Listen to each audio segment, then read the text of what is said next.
First up in the security news this week, downgrade attacks, bootloader fun. Check your firmware before you wreck your firmware. You've got mail server issues. Ivanti is the new Rhianna.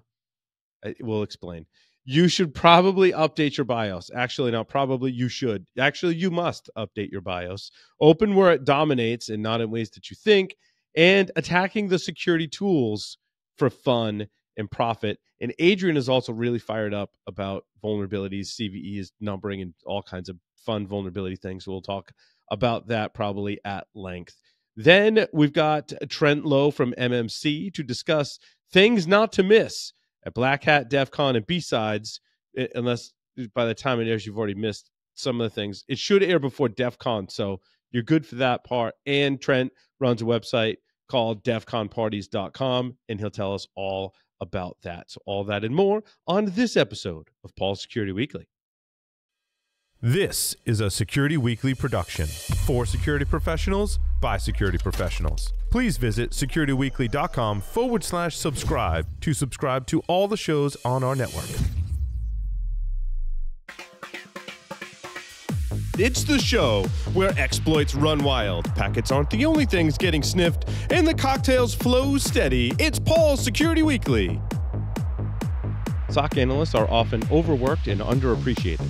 In fact, many consider leaving their jobs or changing careers altogether. Devo is hosting the 4th annual SOC Analyst Appreciation Day to give analysts long overdue kudos and encourage organizations to improve their job satisfaction and mental well-being. Join Devo and other cybersecurity industry professionals on October 16th for sessions and panels focused on de-stressing, SOC career development, and more. Visit securityweekly.com/Devo to register. Breachlock is a global leader in continuous attack surface discovery and penetration testing. Since Breachlock was founded, they are adding over 50 new customers every month. They have discovered over 1 million reported vulnerabilities and performed more than 20,000 pen testing engagements, including pen tests for over 15,000 web applications, 8,000 mobile apps, more than 100,000 APIs, over 10,000 cloud security audits, and over 200,000 network endpoints. They test your entire attack surface and help you mitigate your next cyber breach before it occurs. Know your risk. Contact Breachlock today. Visit securityweekly.com/Breachlock. Coming to you from Purgatory Studios in semi-high definition, compliments of Darth Vader himself, this is Paul's Security Weekly, episode number 838, being recorded. Well, this segment is being recorded on Wednesday, August 7th. We pre-recorded the other thing before that, so our time machine is awesome. You should see it. Mr. Josh Marbett is here with us. Josh, welcome. Hey, time machines galore. We're riding into the future, I think, but I'm only doing it at 1 second per second. That's right. Any faster and it breaks the confabulator on the time machine. Adrian Sanabria is here with us. Adrian, welcome. Thank you. It's a good day. It's hanging out at the beach in Brazil, and today's my birthday. Hey, well, you know what? Birthday. Happy birthday. Imagine that. It's your birthday and you're doing a podcast. Usually I celebrate at DEF CON, but not this year. Right? And your title is podcast champion. So, I mean, what else you been doing on your birthday? How did you get the title? Is there a title field in? There is. And that came okay. from, I was on Application Security Weekly a couple days ago. And it was something we were talking to Marissa Fagan about security champions programs. And then we started joking about podcast champions, and I updated the title. But if you mouse over your name, you can give yourself a title. Outstanding. Let's see. So I don't remember. So I don't remember what the announcement should be, and I think it was suggesting guests on the next one. So this one, I just want to give a shout out for the Below the Surface podcast, eclipseteam.com/podcast. The recent interview we recorded is with Stu and Trey from the Atlantic Council. So the Atlantic Council is a think tank that is helping to drive cybersecurity policies, a lot of them related to supply chain. So it was an amazing conversation about how we can be more resilient in our critical infrastructure and create policies that basically guide and in some cases force people to be more secure to protect our critical infrastructure. But, we throw that term around, and what does it really mean? Tune into that show to hear us discuss that. So I guess that means now we can talk about the news for this week. Yeah, Josh Corman was over there for a little bit, right? The Atlantic Council. Yes, they did mention Josh after we finished the recording. I was like, oh yeah, Josh and I are friends, and like, oh, he's working on something new. I'm like, oh, we'll have to bring him back because that's what we do, because we love Josh, both Joshes equally. I don't play favorites. I don't have favorite Joshes. Okay, so let's see. All three of us are not at Hacker Summer Camp this year. However, I am watching from afar and following what's happening. And I think that so far, I mean, this is Wednesday, so we would have only had about 3/4 of a day of Black Hat briefings and maybe some B-sides talks. First day of B-sides too, right? Yeah. So the talk that everyone has kind of like the news cycles buzzing about, and actually they released. So this is so late breaking that I didn't have time to read through all the technical details that SafeBreach put on their website. That actually came out too close to the show for me to start like digesting it. Because ironically, like, I had to eat before the show and finish getting set up. But there is a flaw in Windows that allows attackers to downgrade the patch levels, and the operating system believes that the patches are installed, but they are not, and those vulnerabilities are still present and allow an attacker to exploit those vulnerabilities. And you can kind of, from what I gather, pick and choose which vulnerabilities you want to reintroduce but are not detected by the system. And therefore, you choose ones like, I believe that a demo that he had, Alon is his name, is a researcher from SafeBreach. And so he chose like I think a vulnerable kernel driver. And was like, well, if the system's going to be blind and allow me to downgrade, I'm going to downgrade this, and then I'm going to exploit the kernel driver, and then I can pretty much do whatever I want inside of the operating system. And the operating system is blissfully ignorant and unaware that anything is happening. So, and EDR as well was one of his goals. I'm not sure exactly how he accomplished this without setting off any alarms in the operating system and bypassing EDR. So the EDR is not catching this. This is crazy. I don't know if you guys read this. It just was presented today at Black Hat. Yeah, I see they have a couple details on the website, but not a whole lot to go off of there. I don't know if there's a longer blog post somewhere that I'm not seeing. There is, yeah.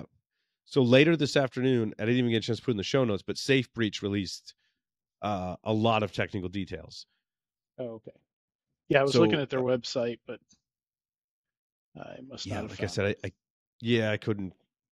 I wish I had the link. Did I save the link somewhere? I might have saved the link somewhere. Oh, do you want the link? Hang on, I'll throw it in the. I've got it. Right now. It's on SafeBreach's website. I think I actually flagged it so we could talk more about it next week, because like I haven't fully digested it. I don't think many people have. It is on their blog. Windows down date. I just stuck it in the Riverside chat.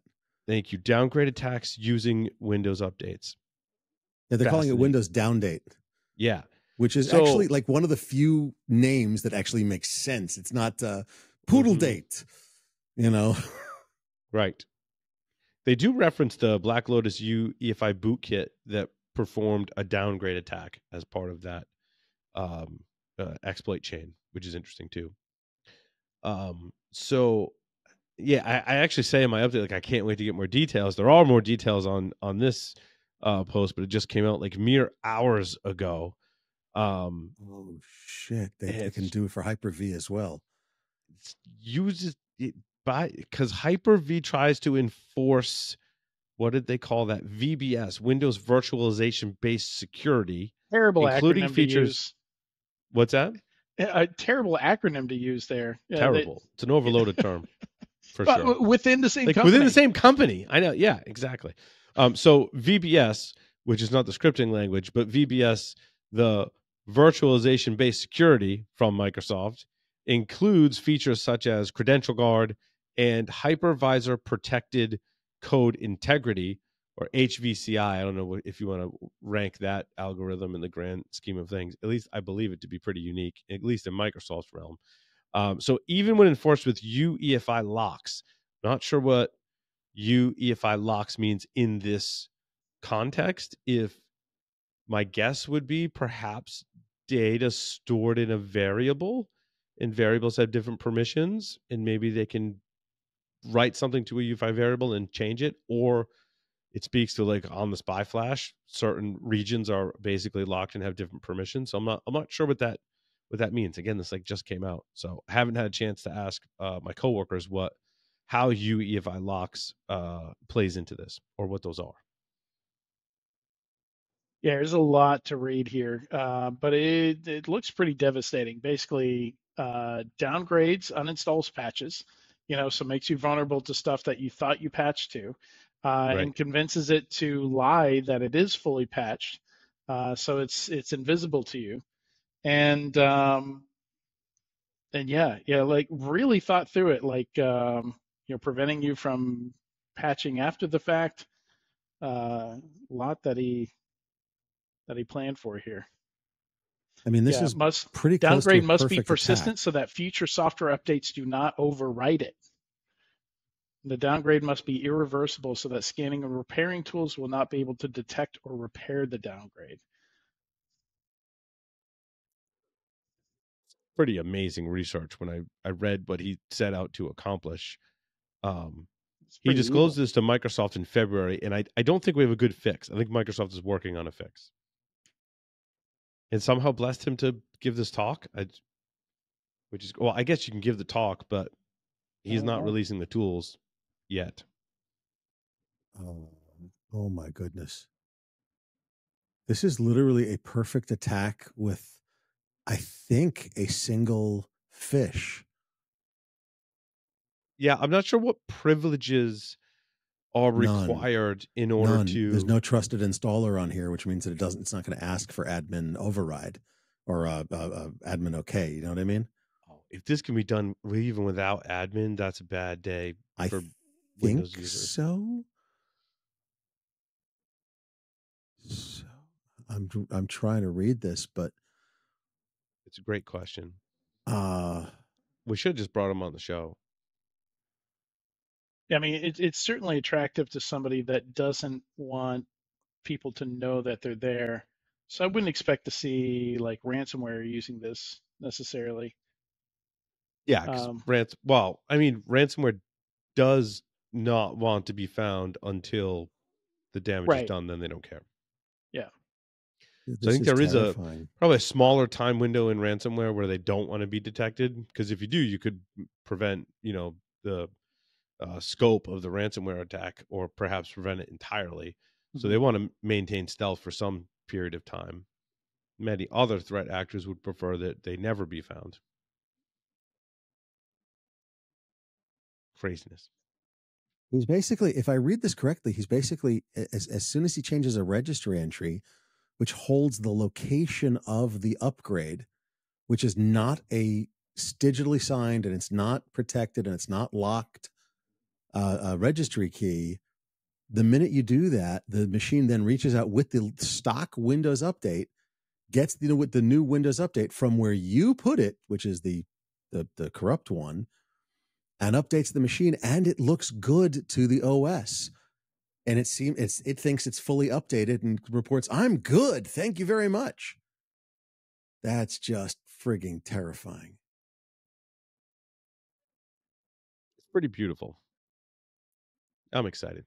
And it's in user mode. It's not in kernel mode. It's not in, oh my. If I'm reading this correctly. Like, oh my God. Oh my God. It's one of those. This is terrifying. This is basically a single fish. Click a link and boom, your machine is now toast. Yeah. Not much more to report on that one, as again, we're still digesting it. And if it's a hypervisor with using Hyper-V, you've got the hypervisor is toast, which means that every server running on it is toast. Doesn't Windows use Hyper-V like natively? Internally, yes. Internally, yeah. It has its own. We say virtualization is a very loose term, right? Oh, yeah, I mean, think about this though. Like I'm trying to think of the scenario where you'd want to use this. Like you've got access to a system to be able to start this process. So you're already in a pretty good spot. But you want to remove patches and do so in a way that nobody notices. So you want to be able to exploit the system in the future that you already have access to. Correct. Right? Or escalate privileges without being detected. Post-compromise, post-exploitation is so we can still monstrous. detect the attacks against it. No, so you still want to monitor what's going to prevent you from detecting the attack. Because to it, so a vulnerability scanner is going to look for things that are not patched. You don't use a vulnerability scanner to detect an attack, though.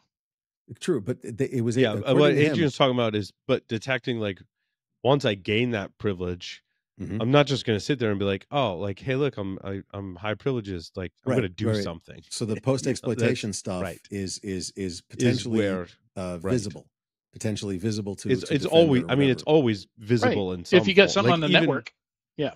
Even like, but I mean, one of the ways to accomplish, if you're not trying to compromise something weird on the machine, if you're just trying to get information off of it, you're never going to be seen. The dwell time on this is infinite.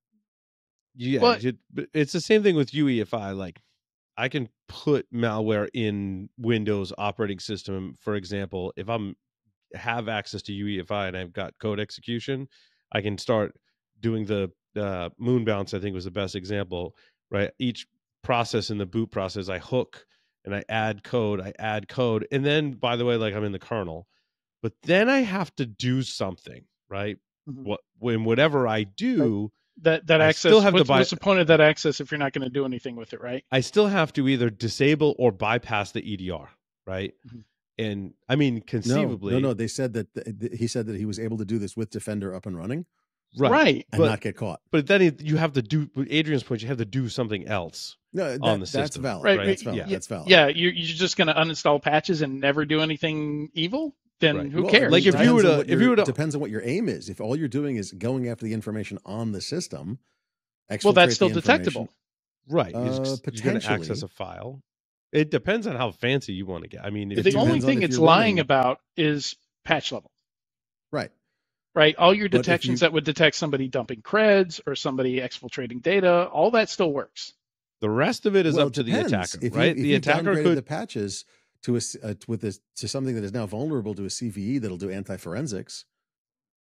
Right. It's up to the attacker. If the attacker wants to use this to get high-level privileges and then blind the EDR, maybe I don't uninstall it, maybe I don't disable it because that's detectable. Although I argue how many organizations would notice if any of the EDR stopped working on one system in their environment, 5, right? Maybe 10, maybe. Okay, let's put that aside for a moment. But then I go, do I unload that or do I blind it in some way, right? And there's actually looking at,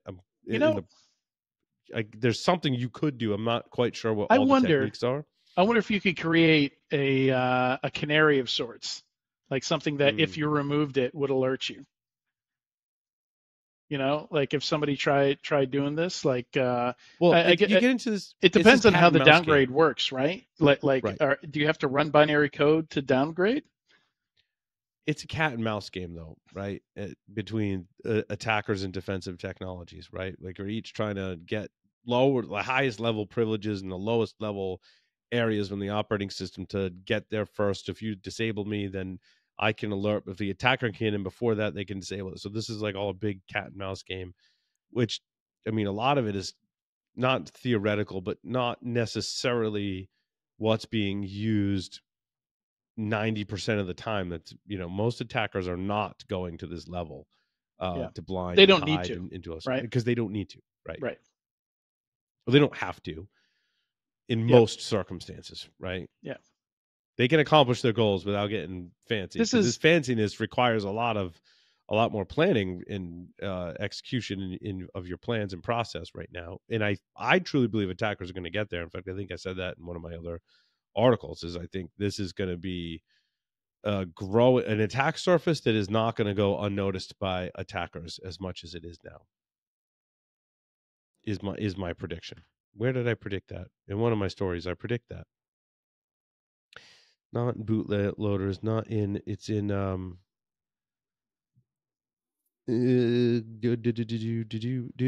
12 wide impacted firmware vulnerabilities and threats.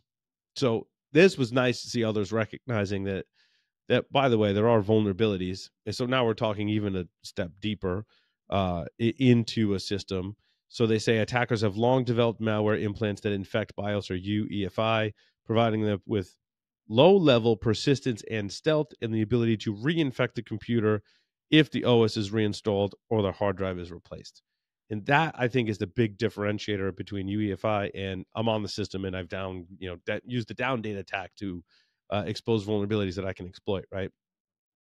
Because a complete wipe of the system would clean that up.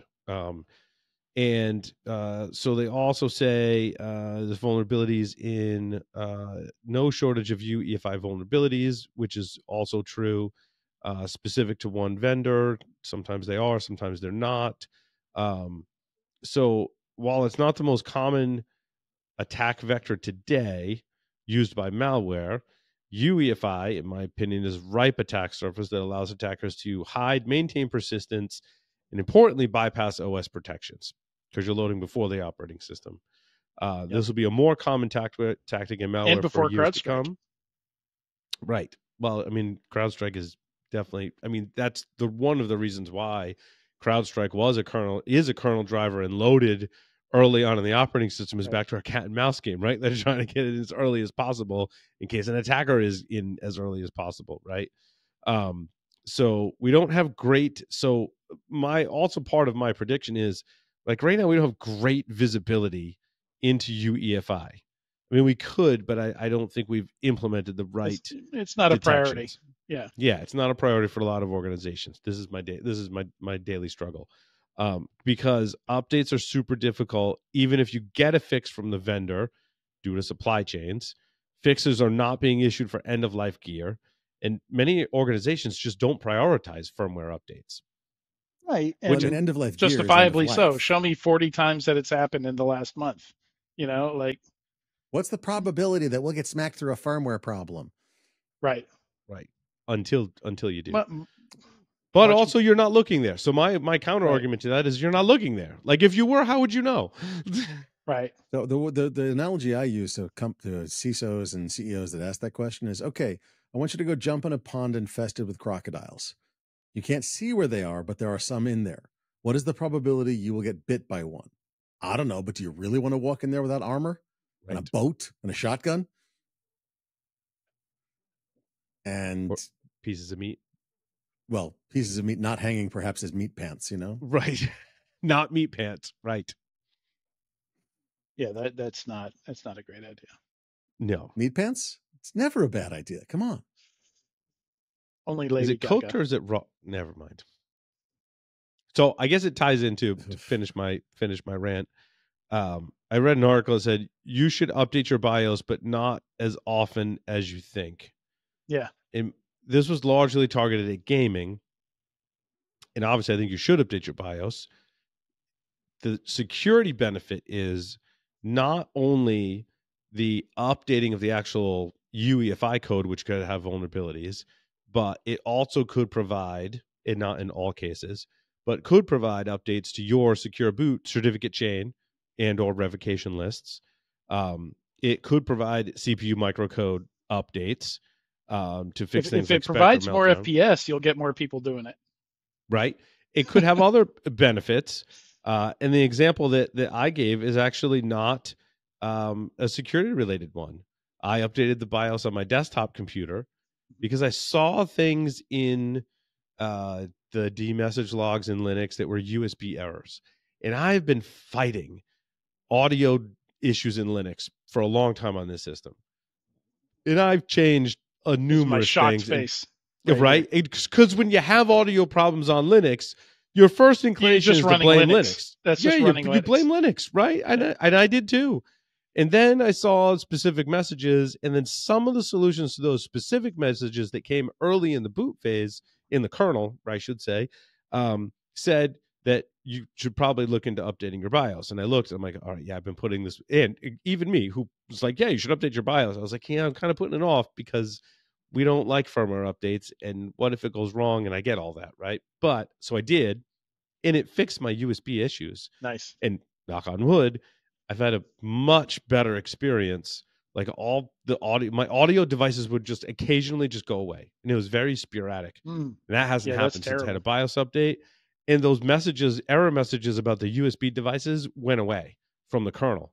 I'm like, oh, it wasn't Linux to begin. Now my theory is it wasn't Linux to begin with. Yeah, it was something in hardware. I had updated something in the. I mean, I could go try and figure out what it updated, but I'm like, I got better things to do. I'm like, it fixed it. It's good enough for me right now. I just updated. I'm on my firmware 13 here, and I just upgraded the CPU, motherboard, and the battery. And the battery update required the latest BIOS. So I made sure to install that before doing the upgrade. Oh, so wait, you did the full component swap out of your Framework 13? I did.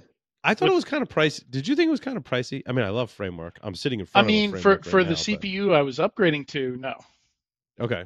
Yeah. Because I think we have the same framework.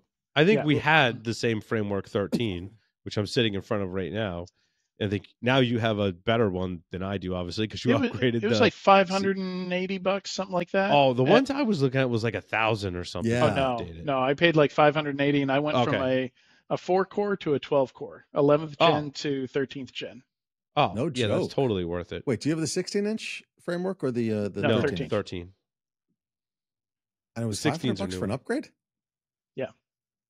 Because you were 11th gen. I think I'm 12th gen on this one. And so for me to upgrade to like 13th gen, to the latest 13th gen to make it worth it was like $1,000. When I looked, this was before though. I don't know, maybe they adjusted their prices, but yeah, and it was seamless. I run Windows on this thing, no problem. Didn't have to re-enter my product key or anything. It just just worked. Yep. And that updated your motherboard, CPU, and RAM. Yep. Yeah, I have a thread on Mastodon about it. I use the same RAM because it was still the fastest RAM supported. So it was just the main board and the battery that I updated. Gotcha. Everything else just carried over. Storage. And actually, it probably didn't take you that long either, because the framework is pretty easy. No, I think it took me less than an hour. Isn't that amazing? Yeah, it was great. I think framework is the future of laptops. Webcam upgrade is next. I'm upgrading the webcam next because I get a really nice new webcam coming out. It's gonna be like $40 to upgrade the webcam. Why not? Is it a 4K? I think so. Oh, wait, is that the built-in webcam on the framework? Yeah. Oh, nice. Yeah, don't even need tools. I think you need a screwdriver. You need the screwdriver. Yeah, but that's it. Yeah, the webcam's screwed in, but the actual panel you peel off to get to the webcam is just magnets. Right. It's so much fun. I'll play with it sometimes, just like letting it slap back into place. Oh yeah, that's right. I can take the bezel off mine. I forgot about that. Yeah. Oh yeah, look at that. Yeah, because mine's orange. You can see it in the corner of my shot right there. Yeah. Yeah, I customized mine to orange. I got the orange one. Oh yeah. The modules come in different colors now too. There's like 6 different colors. That's right. You get the little modules. Right, I saw that. Anyway, you know what's funny? Or Linux. But you know what's funny? That just the last thing on the framework. So I needed to configure a new switch for the studio, and I needed to be Ethernet connected to the switch, so that I could access the management plane. Yep. Because I can't find my USB to serial conversion to the cable. Yeah. I can't find it. It's somewhere in the 1,000 square feet of the studio. It's somewhere. I just can't find it. So I'm like, well, let me configure it over the network. And I needed like another Ethernet port on my Framework 16, which has 6 USB-C slots. And so I just popped in my Ethernet. I think I removed my audio one that I wasn't using because I have a USB audio device, and I popped in the Ethernet one, connected to the switch, static IP. Everything was great. I'm like, it just worked. And it's 2.5 gig. That Ethernet adapter's. This is one of the original ones, so I'm not sure if it's 2.5 or not. Is it the chunky one? Really thick? Yeah. Yeah. It should be 2.5 gig. Is it really? Yeah. I didn't realize that. Well, now I'm gonna have to buy a new switch. Well, I had some older like Cisco small business. Anyway, back to the news. So yeah, I mean, update your BIOS, man. I think it's important, and also it could fix stuff. It could make it things can better. fix stuff. You It could can get also more FPS. It can also break stuff. So I mean, there is that. Now, some servers have multiple SPI flash chips, and I want to say, and I'm not sure if this is true in every case, but in some cases it serves as a backup. So they give you multiple SPI flash chips. That may not be true. You may have multiple SPI flash chips for different reasons for functionality, but often on the server side, you can get like the actual dump from the SPI flash, like from the manufacturer, right? Yeah. And a lot of PC gear, because it's a lot like, not lower end, but it's not a $10,000 server. You don't have that luxury. So either you can take a snapshot of it before. Now we're getting to like really advanced stuff. Like, it's kind of a pain in the butt to get a good snapshot of your SPI flash, and it's a pain in the butt to put it back.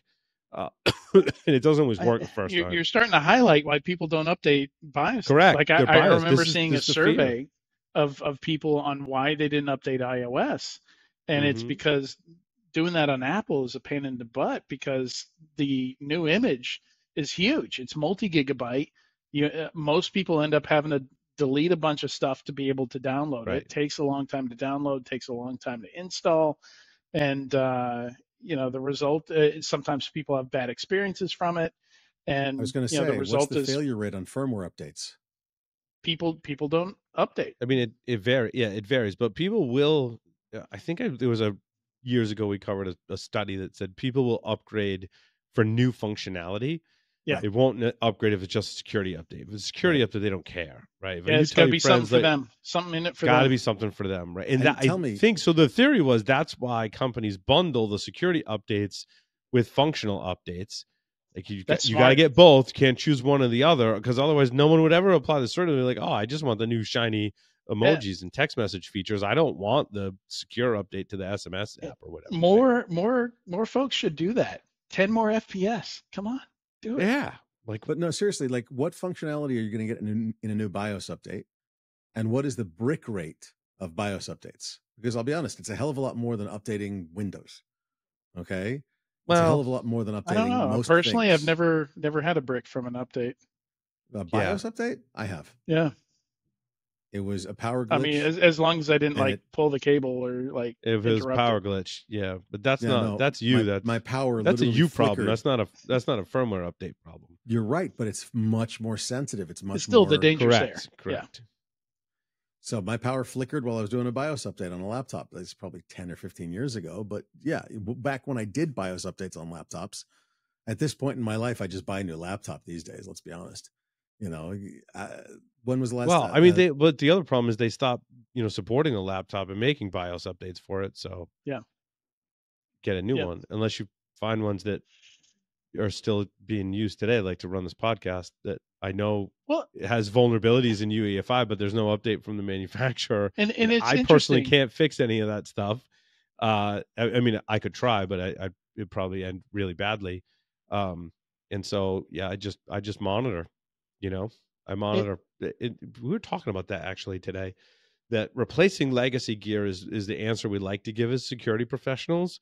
But for a lot of organizations, the answer is, how do I secure what I have? Because I can't just upgrade it.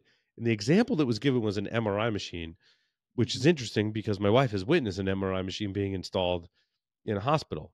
It is not like a simple process. You're talking special tools that aren't magnetic, like the whole thing, cranes. It's a whole process.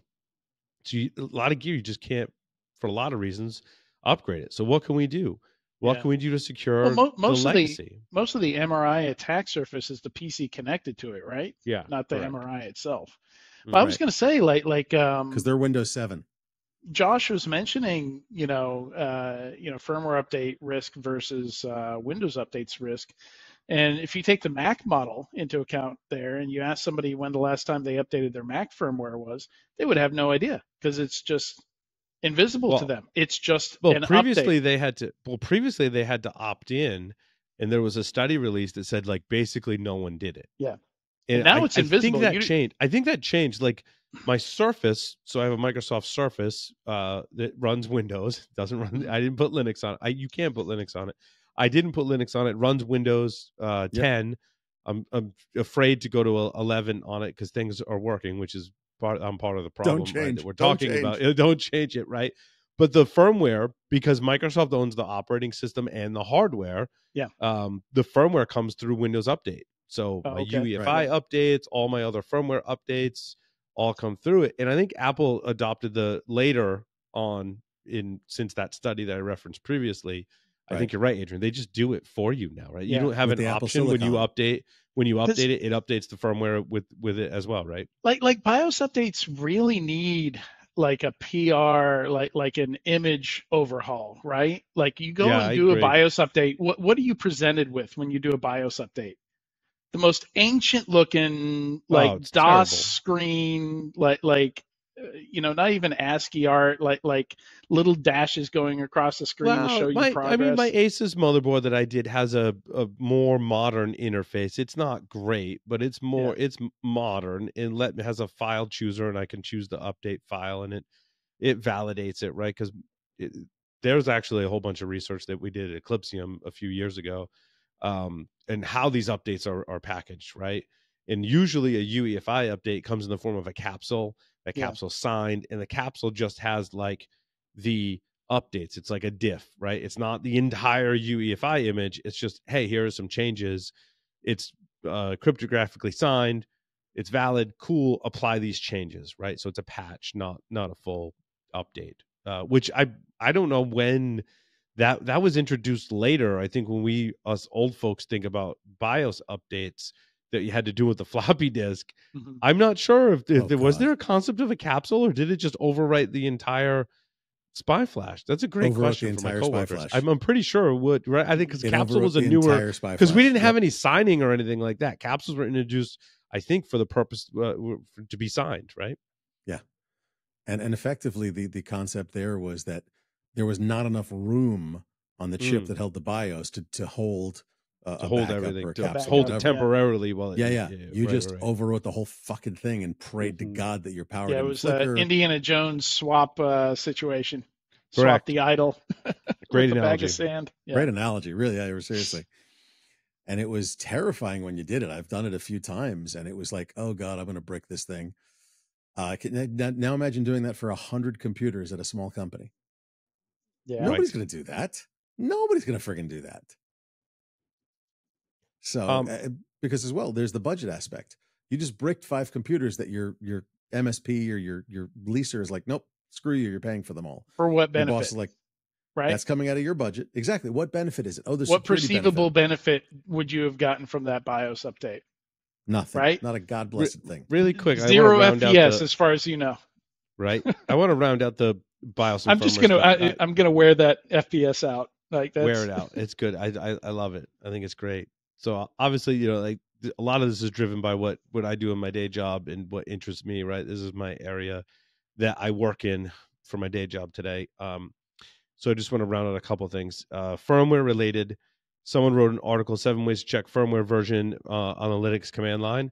I just want to point out our listeners, my story number 15. I wrote 3 cheat sheets fairly recently.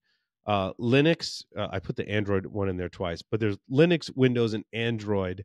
I called them supply chain validation cheat sheets, and it's commands on each operating system that let you discover what hardware and firmware are installed on your system, kind of beneath the surface, if you will, and then some tips on like how to. I got that reference. Right. Below the surface is the podcast. Beneath the surface is a Jizza album, actually. So I did it for those 3 platforms, and those are still available on the blog today, and include a lot more ones than what this article that I linked to my story number 15 does as well. And I spent a lot of time on them. I tested all the commands. There's some explanations of them. There's different ways to get the same information. I learned a lot in the process too about all these like different and new commands that were like new to me kind of thing. So make sure you go check that out. And again, that's kind of a manual process. Like, what firmware is my hard drive running? Oh, I can discover that. Where is that, Paul? My story number 15. And all the cheat sheets are on the Eclipsium blog. So eclipsium.com/blog. Cool. They're fairly recent. So there's that. Speaking of like, how do I know if I got the latest BIOS or not? I actually had to go back to my cheat sheet. Actually, I think I remember some of the commands at the top of my head to get the BIOS version, and then go to your manufacturer's website and go, is that the latest version or not? And then apply the update. The other story that I had somewhat related to what we're talking about is bootloaders explained. So this was a post from Pentest Partners, and I think I figured out why it was worded the way it was. I think they were referencing bootloaders on devices such as smartphones and similar devices like that, where the bootloader plays a larger role in the verification and validation of what it's loading. So it was framed like that. But they say a bootloader is typically the first piece of software that runs on a device when it's powered on. I guess if you're labeling like all the software and firmware that runs before the bootloader is firmware, and then the bootloader is technically software that comes from the hard disk, right? Yeah, it would technically that would be correct. I mean, there's lots of firmware that run before the bootloader to boot your system, but I'm talking PCs. I think they were talking more about like the smartphone platform, which again the bootloader plays like a larger role in those systems, because they don't, it's not a PC with the way that it boots, which we could spend a whole entire week talking about. Just the attackers to be clear, everybody, he's talking about 40 to 70 hours a week, not like one show. Yeah, it does. He's like, I could dive into this if you really wanted to. We'll talk for days on booting up a PC. I'd need some help and some prep, but it's whiteboard, how your PC starts up. Whiteboard. Dude, things that like from power button to like login screen is just fascinating. All the things and how fast it happens now. Right, isn't it? It's crazy. Like I remember we used to have a Sunfire 6800, and the boot time was over 30 minutes. Mm-hmm. I mean, this is a single computer that takes up an entire rack in the data center. Right. Yeah, I remember those. Yeah, had 4 motherboards, hold up to like 24 CPUs, like 192 gigs of RAM back in. Well, yeah, because it has to initialize all that hardware. And does all the CRC checks on the RAM and all. Right. Yeah. Crazy. By the way, just so we're clear, that's now a single U in a rack. Yeah, with that amount of power, sure. It's in a phone. Sure. The amount of power that was, but I'm talking like 192 gigs of RAM and, and lots of cores. That's one U in a rack. But the actual power of that thing is a Raspberry Pi. Yeah. Practically. I mean, that was. We need to have someone must have created a chart of like CPU, like computing power. Yeah. Like how far back you can go and then what it's comparable to today, kind of thing. Mm-hmm. I'd love to see a chart like that. We need to have one hang up in the studio because we talk about it a lot in the show. Anyway, this article says attackers may target bootloaders to alter operating system files and gain privileged access, which allows for complete control over the operating system, allowing for modification of system files, disabling security features, and more, because the bootloader is responsible for loading the kernel, setting up system environment. It's a juicy target for attackers. Excuse me. By compromising the bootloader, an attacker can bypass several security checks designed to protect the integrity of the operating system. It is one pre-operating system attack path, but also keep in mind the bootloader, I think you already said it, Adrian, is stored in your hard drive, typically in the EFI partition. So a system wipe, if you're wiping, we talked about this, I forget in what context, but if you do wipe the EFI partition, it was a question of like whether Windows System Restore actually wipes the EFI partition or not. I think it was in the context of Black Lotus. It's much easier to recover from that than if malware has embedded itself in UEFI or other components that run firmware on your system. I doubt most people have a playbook for that, have any kind of like DRBCP plan that involves replacing infected firmware. Right. Bootloaders are something that like we encourage people to go check, like if your procedures include wiping the EFI partition or not, because obviously a lot of malware wants to target the bootloader. But before the bootloader loads, that's going to be hard. Yeah, even this CrowdStrike thing, a lot of people didn't have a good. They had to build a process on the fly to recover all those systems. Yeah, because it wasn't a blue screen of death; it was the Windows Restore. What did Paul Throut was correcting people? He's the Windows guy. one of the Cool. Windows guys that does podcasts, and he was saying it's the Windows like restore screen. It's not a blue screen of death. And the effective difference? Blue screen of death is when your system crashes like a You have no hardcore options. crash. You You can have just no look at it. options. It You can crashes. snap a picture of the screen. With restore, you have some options. With restore, something All has right, crashed, so but the there is operating there's system an is effective difference. Got it. yeah. Yeah, The boot it's still process has functioning. noticed and Yeah. gives you options. Right, there's still code running. I think a blue screen means like the everything is just borked. Yeah, that's a technical term. Borked. Borked. You have 0 FPS after that. Zero FPS. Let's keep the FPS going. It's very Keep it important. going. Swedish chef. Very important to our listeners. Keep it going. Where do you guys want to go next? Speaking Oh, of goodness. FPS, the first e-games Olympic tied to the actual Olympics is going to happen in, I think, 2025 in Saudi Arabia, of all places. The e-games? Olympic e-games. Like Olympic like video games? As in like actually the Olympics, the rings Yeah. and everything? Yeah, like it's a deal between the Saudi government and the actual International Olympics Committee. They're doing an actual So e-games. there So now are- there's summer games, winter games, and e-games. Are you friggin' telling me I'm that not there are I'm not people messing that with can't run a block that are going to be Olympians? Well, I mean, there's Olympians now that can't run a block that don't need to. If you're shooting, Did you see Ray Valid. Redacted's son? yeah, Oh, climbing yeah. a wall. Yeah, 4 point something Yeah. seconds. That dude is insane. Dude, It's I amazing. showed that to my family. I'm like, this is someone that we know like works like in our field, been in Spider-Man. our field for him. Like, that's his son. Yeah, that's exactly what I'm like. My family's like, that's like Spider-Man in real life. Like, it was pretty amazing. That kid like threw himself like I don't think he was climbing. I think he was defying gravity. Yeah, looked that's like what he it was looked just- like, man. He was just. But that was throwing just himself that up was a the wall. qualifying round. He broke a record in the qualifying round. He hasn't competed for the medal yet, right? That's coming up I think tomorrow, you're correct. Thursday. Yeah. Yeah. Yeah, he went up that wall quicker than most people could cross the same distance horizontally.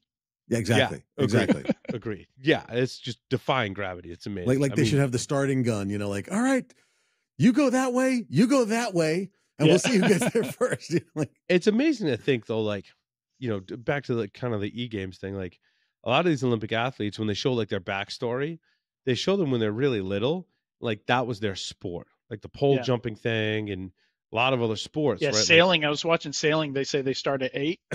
yeah. Yeah. And so like when did we start in computers, right? Gymnastics, it's usually early. Yeah. Gymnastics. And the same computers, thing. yeah. gymnastics is like it is 2. early. If you're not in gymnastics by Games? 2, you're screwed. Right. Yeah. Right.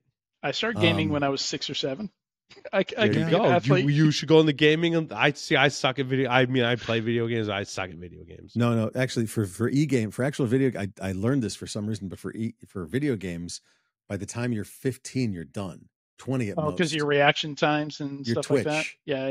Your actual Twitch Oh, time. That's is- why is all the kids too long. beat us in video games now because we're old Well, and it's slow. Gymnastics too, right? Reaction time slow and stuff like Mhm. that. Like for whatever reason, like basketball, like even F1, like the oldest driver, Fernando Alonso is like 42, 43, still competing just fine. But yeah, in video games for whatever reason. Well, video games is sort of like jump scares. Like as something comes It around depends the on corner. the you game have though. to- Yeah, true. Depends I on the wonder game. what games they're gonna. I like. Is it FIFA or Call Like of Duty? Rocket or- League, League of Legends isn't all Twitch and stuff like that. That's true. So it depends on the game. It depends Yeah, on what the, games are gonna like? It's like what games are gonna be in games? Whatever's big in esports right now, I would guess. Same thing as Right. the Olympics, right? Like it's Animal just taking Crossing. stuff that's No, They probably need to not. have like an old person's thing where we all just play Doom or something. There are classic competitions. Yeah, Yeah. there are esports for older games. Sure, old the Mario Masters. Karts and stuff What is like it? The Masters program. The that. In golf. these are the people that are old. Yeah. What games would we play? So Doom. What other games would we play in a Masters e-game program? Pong. I tell you what, having Mario UEFI Mario Kart. exploits so we could disable the anti-cheating would be in our advantage. I think that Yeah. should be in play. I think if you could do that, you should have your aimbot. He's got an aimbot. Oh yeah, that would be interesting. Having hacking component. Yeah. Right. Well, that would be the Potters have at Shmoocon, the Hacker Oh, Halo. yeah. Halo. Hacker Halo, right? Yeah, and but they do it with TF2, not Halo, but they still, I think they still So call it Hacker Halo. If you know the history of F1, that's basically Formula One, because What do you mean? it's not just a driver driving a car, right? You have to build your own damn car. And so you've got these people looking at the regulations, looking for loopholes, looking for ways they can gain an advantage. And they'll do so without breaking the rules until they get caught and the rules are changed. Right. But you see that happen constantly throughout Formula Well, that happens 1. in professional sports no matter what. Yeah. Well, NASCAR as well. I mean, yeah. I mean, I'm a knew Patriots guy- fan. I mean, that happened to Patriot and a lot of other teams. Deflategate. I mean, you watch the Patriots documentary, right? Like they push the rules in certain areas, and then and then they change the rules. But like a lot of other teams are doing the same thing. I mean, but there's that's true, but they're all doing the same thing. But it becomes to the point when it comes to the point that you have to game the system, you have to cheat in order to actually win. It's not fun anymore.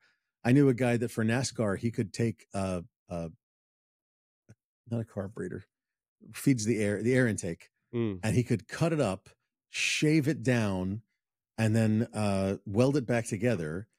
And what he said his trick was to use a half broken Dremel wheel at like very low, crappy air, and it would bounce around and it would make it look like it was all one piece sand cast, properly cast intake. Mm-hmm. But he'd actually cut it up and shaved it down until it was practically aluminum foil inside, so you maximize the amount of air. Oh, but he well, knew how to do it, so it looked right. Yeah. I'm watching the Lance Armstrong documentary too.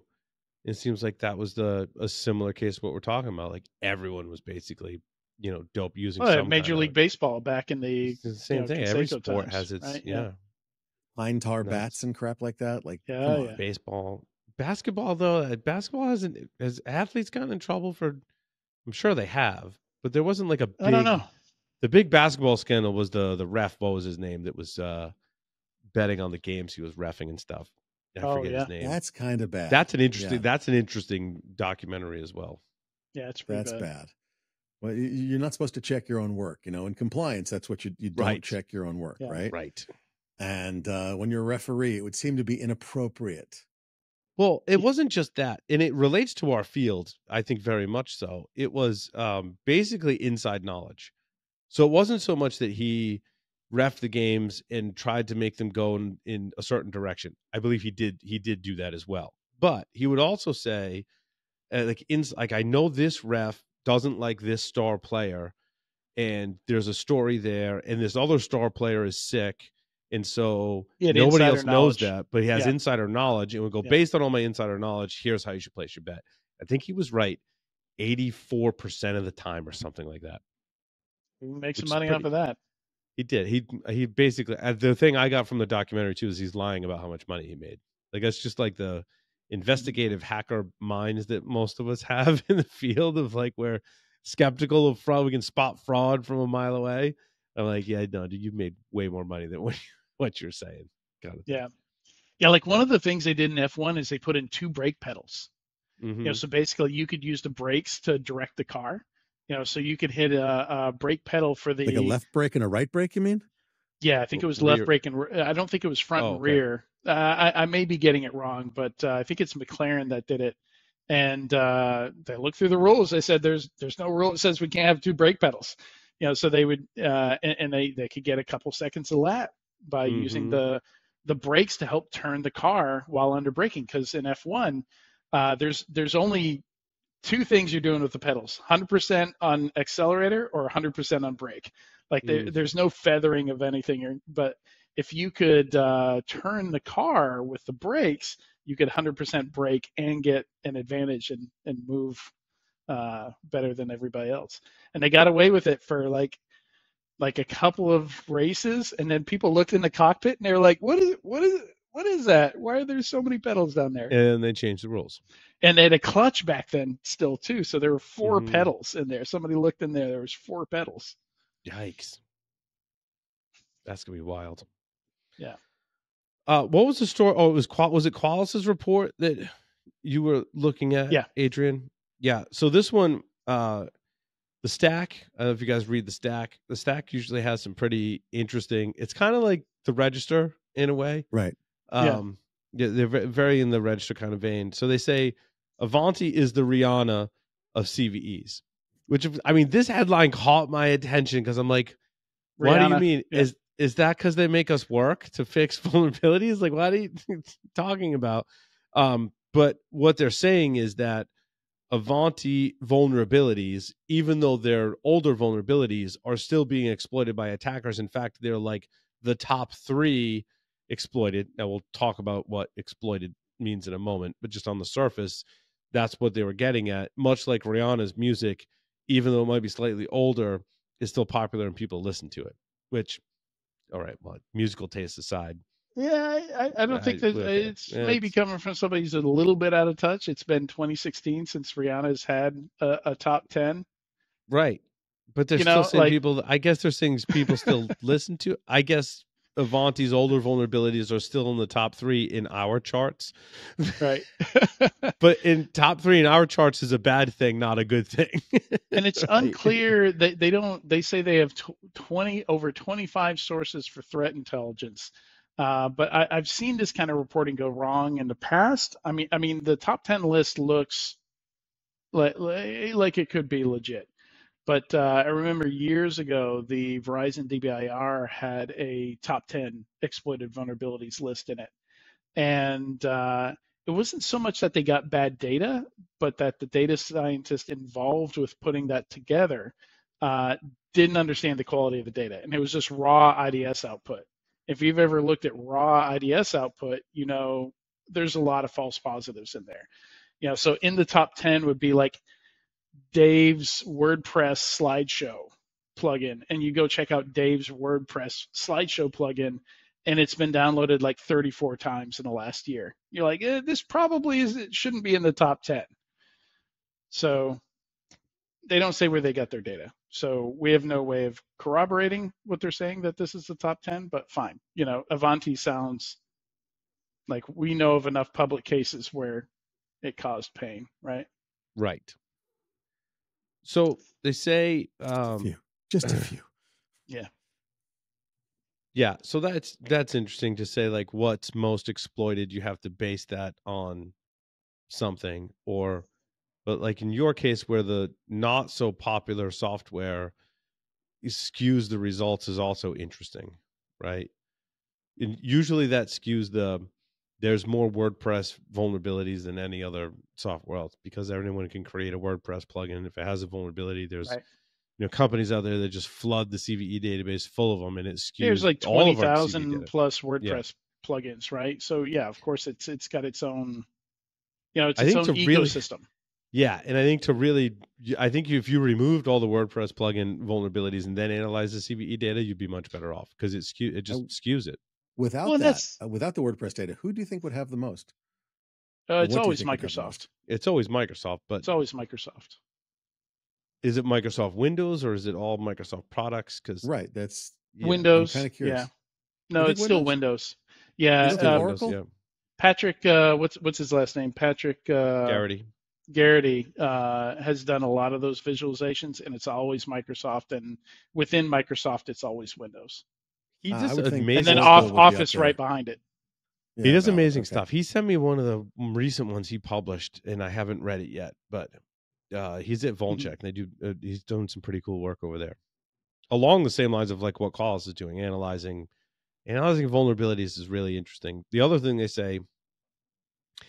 And so this got me wondering what the difference is between weaponized and exploited in the wild.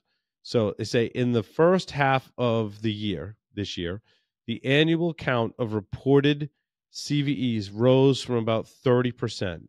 So roughly 17,000 from the first half of 2023 to 22,000 in 2024. Of these, just 0.91% were weaponized. Just let me know when to start my rant, Paul. Just okay. Give me a sign. Then they say of the 204 weaponized CVEs, assuming that's the 0.91% from the 22,000 CVEs released in 2024 so far in the first half. They say only a quarter, 54, made it onto the SysAkev list, while just 6 were exploited by ransomware. There's a lot to unpack in that statement. But before we get into your full-blown rant, I think we have to establish, in my mind, like, what's the difference between exploited in the wild and weaponized? And also, I just want to clarify, to be on the SysAkev list, there's 3 requirements. And I know this because I talked to Todd Beardsley, who runs the Sysa. He's like one of the leads for SysAkev. Good guys. So, yep, Todd's not allow a human to be harmed by action or inaction. No, so SysAkev it has to have a CVE. There has to be a patch in. You throw in Asimov's laws in there, right? So there has to be a patch, or if there isn't a patch and it's significant enough, there's exceptions, like they have to remove it from the network. But most of the time it has to have some kind of patch or clear remediation, like remove it from the network. And 3, it has to have clear signs of being exploited in the wild. And that gets checked. And his team, and I talked to people outside of CISA that said, like, no, like they do check, right? They do their research to make sure, and that's largely, one of Todd's major areas of responsibility is making sure that it is actually exploited. So my guess on the difference is ease of exploit. That's my guess on the difference. If the difficulty of exploiting is high, they wouldn't consider that weaponized. If it's a module in Metasploit, they would consider that weaponized. I think weaponized means there's a proof of concept. An exploit exists. Means it's weaponized. Then there's no difference between exploited in the wild and weaponized, right? No, exploited in the wild means it was observed being you can't used find by an exploit attacker. for it. Okay. So it was observed. The exploit was observed being used by an attacker. So open source is the difference.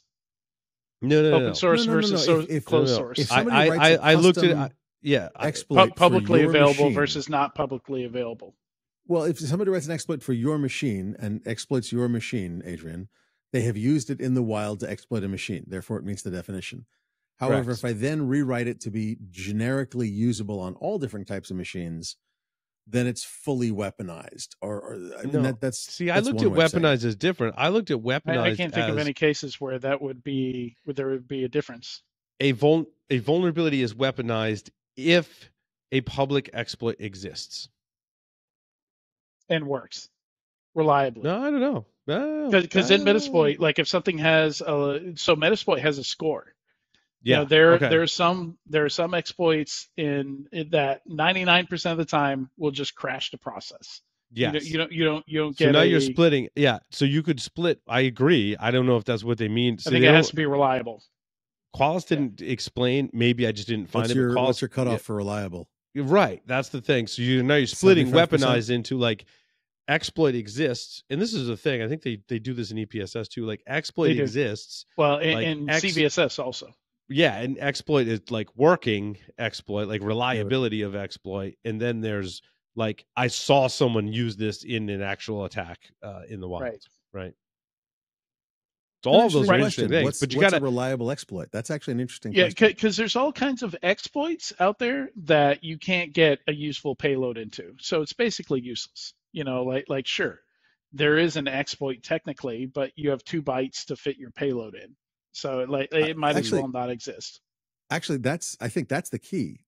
If you can have an exploit, but if you can't do shit with it, it's not weaponized. If I have room for a payload, room to do something with it. Yeah, it would really help if they defined this. Yes. But I don't know how to interpret. I can't interpret their analysis of. I don't know what weaponized means.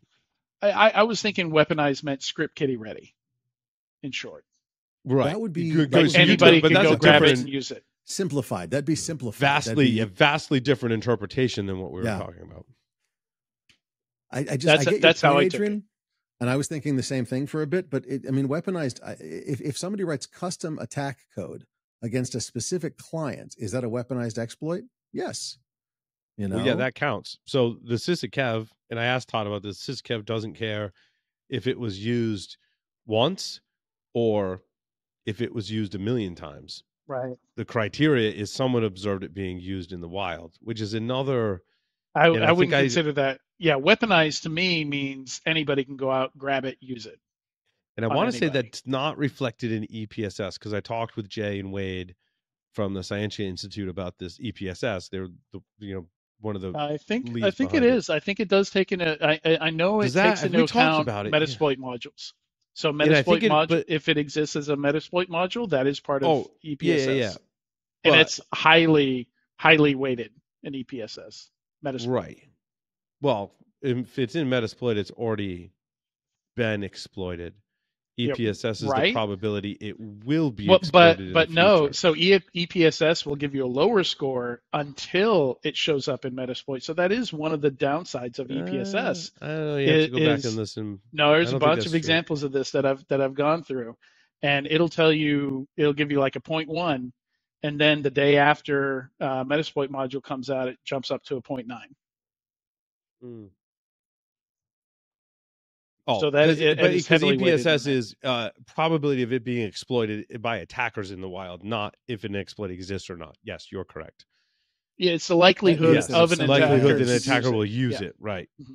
But that means if somebody is building like add-ins to the illicit version of Cobalt Strike, for example, then these scores won't raise because nobody legitimate would know that. Does that make sense? What I'm saying? No. If there starts to become a black market that is hidden from view of exploits for various sets of tooling, like it affects how effective EPSS would be, and it affects how people patch. What's your rant, Adrian? My rant here is that so Qualys, they point out, as you've already gone through the numbers here. If you go to the Qualys article here, which is the first link in this article, goes to the Qualys's review. They've got this nice little graphic. It's the second graphic they have there, where they're going from 22,313 to 204 to 54 to 6. So they're basically saying, the vast majority of these 22,000 vulnerabilities aren't important. Right? Less than 1% of these are important. And then they go back to say 62.6% of these 22,000 vulnerabilities rank 95 out of 100 or above on the Qualys vulnerability score. Why would you trash your own score like that? Yeah. What are you trying to tell me here? Should I be worried about 22,000 vulnerabilities or 204? And even in the beginning, where they do the executive or the key takeaways, they talk about how it's rising from 17,000 in 2023 to 22,000 over the same time period in 2024.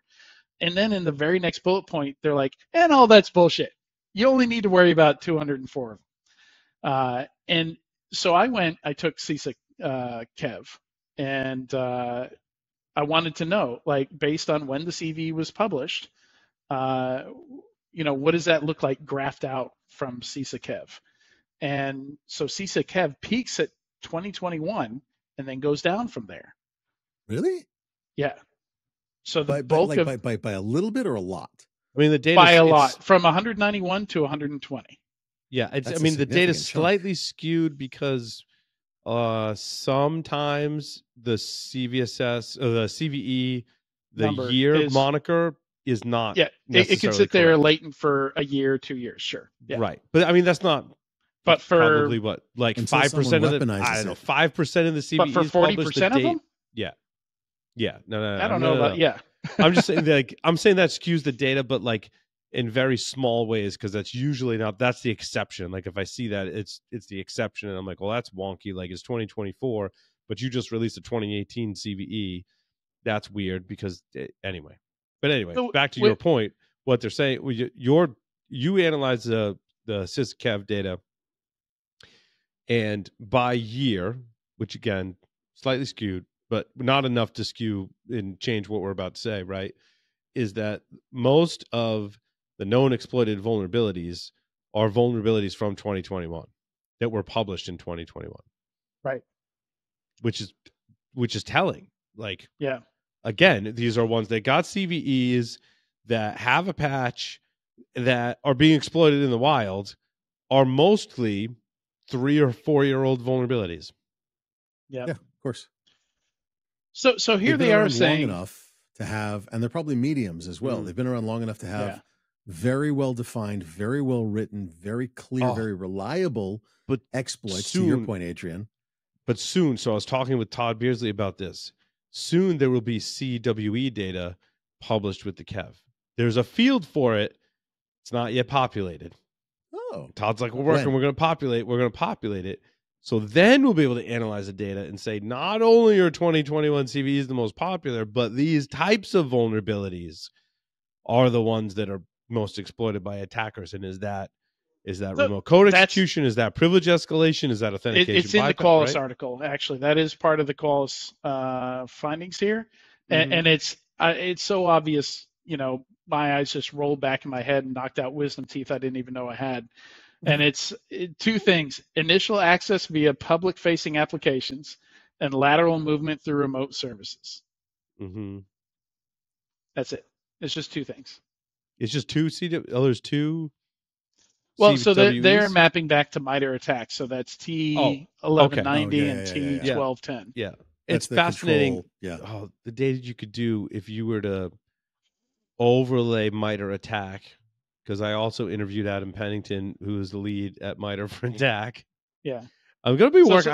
I should work on a blog post about all of this, because I've interviewed Adam from MITRE attack, Wade and Jay from EPSS, and Todd from SysKev, right? And it's really interesting. Then you listen to all three of those interviews. I had Patrick on ESW not too long ago. Yeah, and Patrick is very close to this as well. And so that'd be a good one to add into your mix. But coming out of that, you're like, all right, so how do I use all this data effectively in my organization? That's the $1 billion question, right? Well, but it's not like they just told you. There's only 204 or 54 that you need to worry about from this last year period. Like that's the secret. The secret is their product is gonna. This is my rant. The core of my rant is that too many security products create busy work. They flood you with stuff that's not important. Sure. And here in this article, they just told you, look, we've got 22,000 things in our product that are not important to you. We're still going to flood you with them. We're still going to show them all to you, even though we're telling you right now only 204 of them are important. But still, we're going to include them all because they might be important at some point. And sure, but I don't know if they're implying or straight up said they're important. They said 204 vulnerabilities with weaponized exploit code. That means now that's a little more information than we had previously. I really feel that every time you say that, it should be the Frau Blücher lightning bolt or something. Weaponized exploit code. To me, that means a working exploit in some form of working exploit. How reliable it is, I don't think we have a really good measurement. I mean, Metasploit does that, but right. But whatever the case, it's a tiny, tiny subset of the full data that they're going to show you when your vulnerability scan comes back. Right. Same thing for your IDS. Same thing for your SIM. Like all the products we have just create tons and tons of busy work. They create the haystack and they put it on the needles that we then have to go find. But there's also that's my rant. But my counter rant is there's weaknesses and exposures that don't require what we'd call an exploit. Right? Wait, yeah, what? sure. There's and to some extent you need to worry about those, but not nearly as much. I mean, unless it's authentication bypass. Like, do you need an exploit for authentication bypass? Authentication bypass is usually like, right, and you can hit this page without supplying credentials, and that should meet the same criteria as something weaponized, right? Yeah, because you don't even need anything. But I don't know that it does in a lot of these data sets that we're looking at. And that's one of the frustrating things here. When I look at a CVE, there's not something that tells me if the impact is denial of service, if the impact is remote code execution, if the impact is privilege escalation. But you have to read deep into the details. Yeah, but the CVSS score could be the same. No, you could have they're all 10s. One's denial service, it just crashes something. One gives you a shell. One is you have to have access to the box before even using it, and they'll all be a 10. No, there's denial of service related vulnerabilities that have a CVSS score of 10. Yeah, well, that get up to 9.8 or whatever. I don't believe that. Show me one. What's the number? Don't say that to What's Adrian. the CVE number? Yeah, but the point is nothing tells you that, right? Like you have to go find the PDF or the paper or the full disclosure post or something to find out what the hell the vulnerability actually does. Right. Nothing in the write-up tells you this is going to give you a shell or this is going to crash a service. But we're implying these are high CVSS scores, which are overwhelmingly remote code execution. But the thing is, if you're running League of Legends, maybe the denial service is more important to you than remote code execution. Correct. So like it's not up to them to decide. Right. Right. The CVSS score is that's a customization or prioritization of right. What could I also like how Josh is wearing the old school Tenable t-shirt. This was literally no joke. My 2-year-old woke me up at 3:45 because she wanted a banana and some cheese. So this, an hour and a half later or whatever it was, this was the first t-shirt on the top of the pile, man. Dude, that's awesome. It's brings the one back with so the many huge memories. Illustration on the back. Oh, yeah, with the turnaround for our viewing audience. It's a yellow eye. Yep. I told you. I had that shirt. Yeah, and when you sweat a lot, that yellow it sticks to your back. Sticks to your back. Yeah. Terrible. It was terrible. Trust me, I'm aware. Okay. I was like, I wonder if the back of his shirt is sticking. Yeah. I am freaking running on sheer fumes right at the moment. The next time it's 3:45 a.m. and you guys are eating bananas and cheese, give me a call because we'll FaceTime and we'll all eat bananas and cheese together. It sounds amazing. I was not a happy camper. When the 2-year-old goes, Daddy, I want a banana. Okay, fine. Let's go get a banana. And when did the cheese come into the mix? Bananas and cheese is a very interesting choice. Well, I said, you got to have something. Like if you're hungry, obviously you didn't have enough protein yesterday for dinner. What do you want? And I opened the fridge and she's like, because she's small enough. I put her. Oh, please tell me it was a cheese stick. No, little cheese balls. Similar. Okay. Okay. The 3 little mozzarella balls. Now, did you just eat your cheese sticks, like take bites out of it, or do you actually pull it apart like string cheese? Oh no, she just like okay. That's the real way to eat them. I don't have time to pull it apart. Like the banana. She peels the entire banana, hands you the peel, like, here, I'm being good, and then proceeds to mangle the banana while holding it. Like, yeah. Sorry, that was a banana tangent, out of control. We're gonna really raise in on it now. Here in Brazil, you don't peel bananas like that. They don't peel like that because they're completely different kind of. And now our Brazilian fruit expert, Adrian Snobria, will weigh in. Yeah, there is no thing on the top at all. You peel it from the side, and it just opens up. You open it up sideways. They're called silver bananas. Oh, interesting. I don't know what the Brazilian term is, but okay. Well, you have to report back on that. It's very important. So the other thing in Brazil that I know about is brigadeiros. Yeah. Oh, yeah. I was trying to reel in the reins on the tangent, and you guys keep going on the tangent. I'm not a huge fan of them. They're very messy to eat. Oh yeah, but they're amazing. Oh my god, they taste good, but they're a mess. They're basically just chocolate condensed, much like the state of the show. Yeah, right. And now. Sugar. Sorry, ridiculous. And maybe the state of vulnerability tracking and scoring is what we're saying is also like a banana hot mess. Oh, it's bad. It's like brigadeiros in a hot car right now. Right. That's what it is. Oh boy. Oh dear Lord. So, by the way, I got yelled at today. I have to recant. Apparently, you remember the CrowdStrike thing where Southwest was using Windows 3.1? Yeah. Apparently that was fake. They were not using Windows 3.1. They joked about using Commodore 64, I thought. Yes, that was a joke too. And they still are using Okidata.matrix printers because every airline does. Oh yeah. But they're not using Windows 3.1. Just to be clear, it's Windows 7 to be clear. Or Vista. It is. I think it was Windows 7. Yeah. Was it? So they're vulnerable to all other sorts of crap, but not the CrowdStrike piece. Okay. And speaking I of don't know though. CrowdStrike, Like, how long do you hold on to your Windows 7 exploits? I guess you do. they're cheap to keep in Well, I storage. mean, a lot of them work across OSs, like Eternal Blue. Didn't it work Yeah. across several versions? Several. I think was it all the way up to 10? Yeah, I think it worked on 10. I think so. I don't remember. 11, no, but I think all the way up to 10, I think. Unpatched 10. In other CrowdStrike news, did you hear about the CrowdStrike? If you hand at DEF CON, at summer camp, if you hand out CrowdStrike or ClownStrike stickers, they're handing you cease and desist letters. That's fine. Clownstrike.lol, which is a website, got hit with cease and desist, and they have pictures of it on their website. So if you go to clownstrike.lol/crowdmad, I think it is. I was reading that today and just giggling. It was hilariously funny. So wait, if you have one of the ClownStrike stickers, if you have ClownStrike stickers and the wrong person sees you, you will get smacked. Apparently, this isn't. Oh, really? I was told. Like live, like not a fun thing. Like they have a bunch of printouts.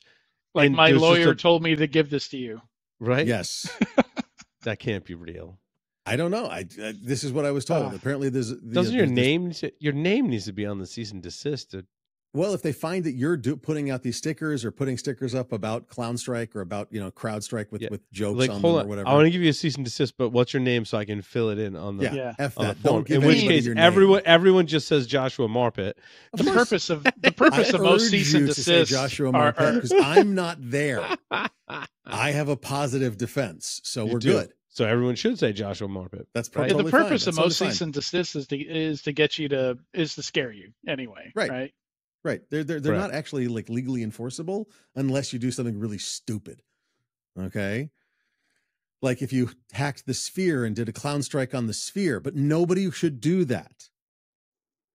Totally. I'm surprised nothing happened to it last DEF CON. They must be doing some. They must have just shut it down, or I don't know. Well, the word came out, by the way, if you put up a sticker in the convention center and they catch you, not just any kind of sticker, anywhere in the convention center other than the sticker walls that they have, they will trespass you formally. The police will trespass you. It's like Singapore and gum, right? Yeah, chewing gum. It's ugly bad. So they have zero tolerance for stickers anywhere other than the sticker walls. So you're gone. You'll never come back to DEF CON because you can't go back in the convention center. Wow. Okay. Well, I can imagine if tens of thousands of people were just putting stickers everywhere, the amount of money that would cost them to go clean that up. Sure. The amount of googly eyes reasonable. they had to clean up at Caesars was insane one year. Like every statue had googly eyes. It was awesome. Just awesome.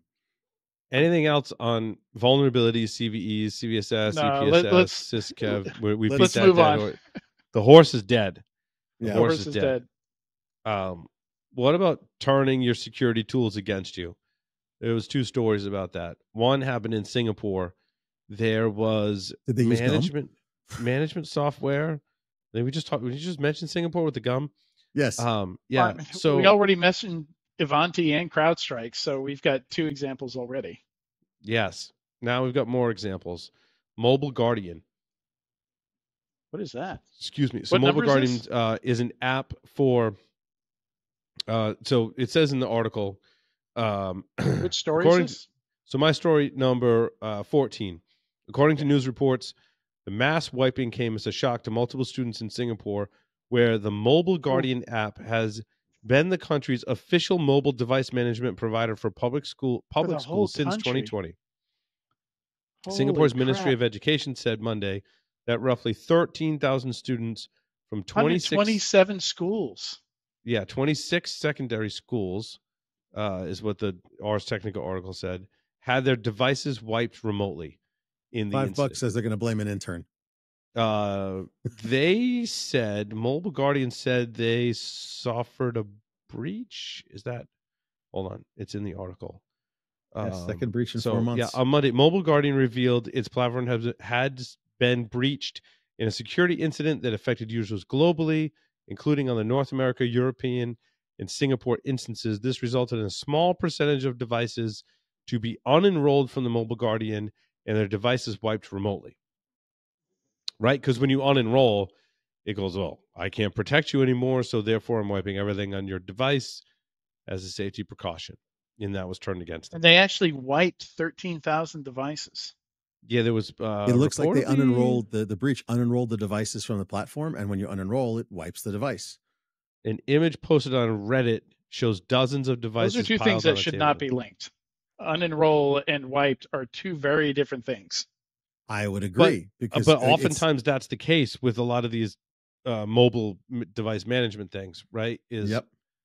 When it's unenrolled, I wipe it because I can no longer control the data that's on there. So I'm just going to remove all the data, right? Like, let's say you got a bunch of sensitive data on your And if that's your smartphone's personal company-owned device, thing, right? That's why I never put mobile device management software on personal devices. My wife yells at me all the time. Why do I have to have a second phone? Like, because I have a pile of Android phones that I've amassed quite the collection over the years. You get to like walk into Paul's mobile store. Welcome to Paul's mobile store. How may I help you today? I offer a fantastic discount for all of my immediate family members. Everything in my store is free, and you just get to pick what you want. And when you do, we will set it up, and that will be your device for work. If there's MDM on there, which there is for my wife, I'm like, so it's not on your main device, because I have to support your main device. Your work can support your other device, and there could be sensitive data on that device. And therefore, when the unenroll process happens, it goes, well, if the software's not on there to manage it anymore, I can't control the sensitive data, so therefore I'm going to wipe it. Now, smarter solutions, I think, exist to create enclaves on the phone. So there's like, what was the company that did it? They created the enclaves. Like, one enclave was for work, one enclave was for personal, and if you unenrolled it, it would just wipe the work enclave. And so that I don't know, does that exist in regular iOS today, given the lack of control we have over, Apple controls the phone. We don't really control the phone, right? Wiping, does wipe exist? No, does the enclave thing exist, right?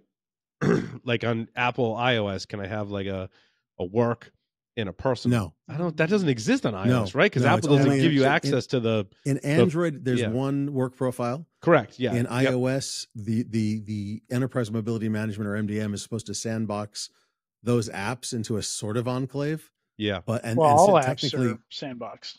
That's what I was going to say. Individually, all apps in iOS right. are individually sandboxed, but the MDM is supposed to, and not sandbox. What's the right word? Sort of segregate them so that if it wipes that enclave was the term set I was of using, apps. but yeah. But the Black Phone was the one that was supposed to have multiple enclaves, multiple work profiles, multiple this, multiple that. They just, unfortunately, I think they're still selling them, but they're not the same. Mm. No, they're all Android.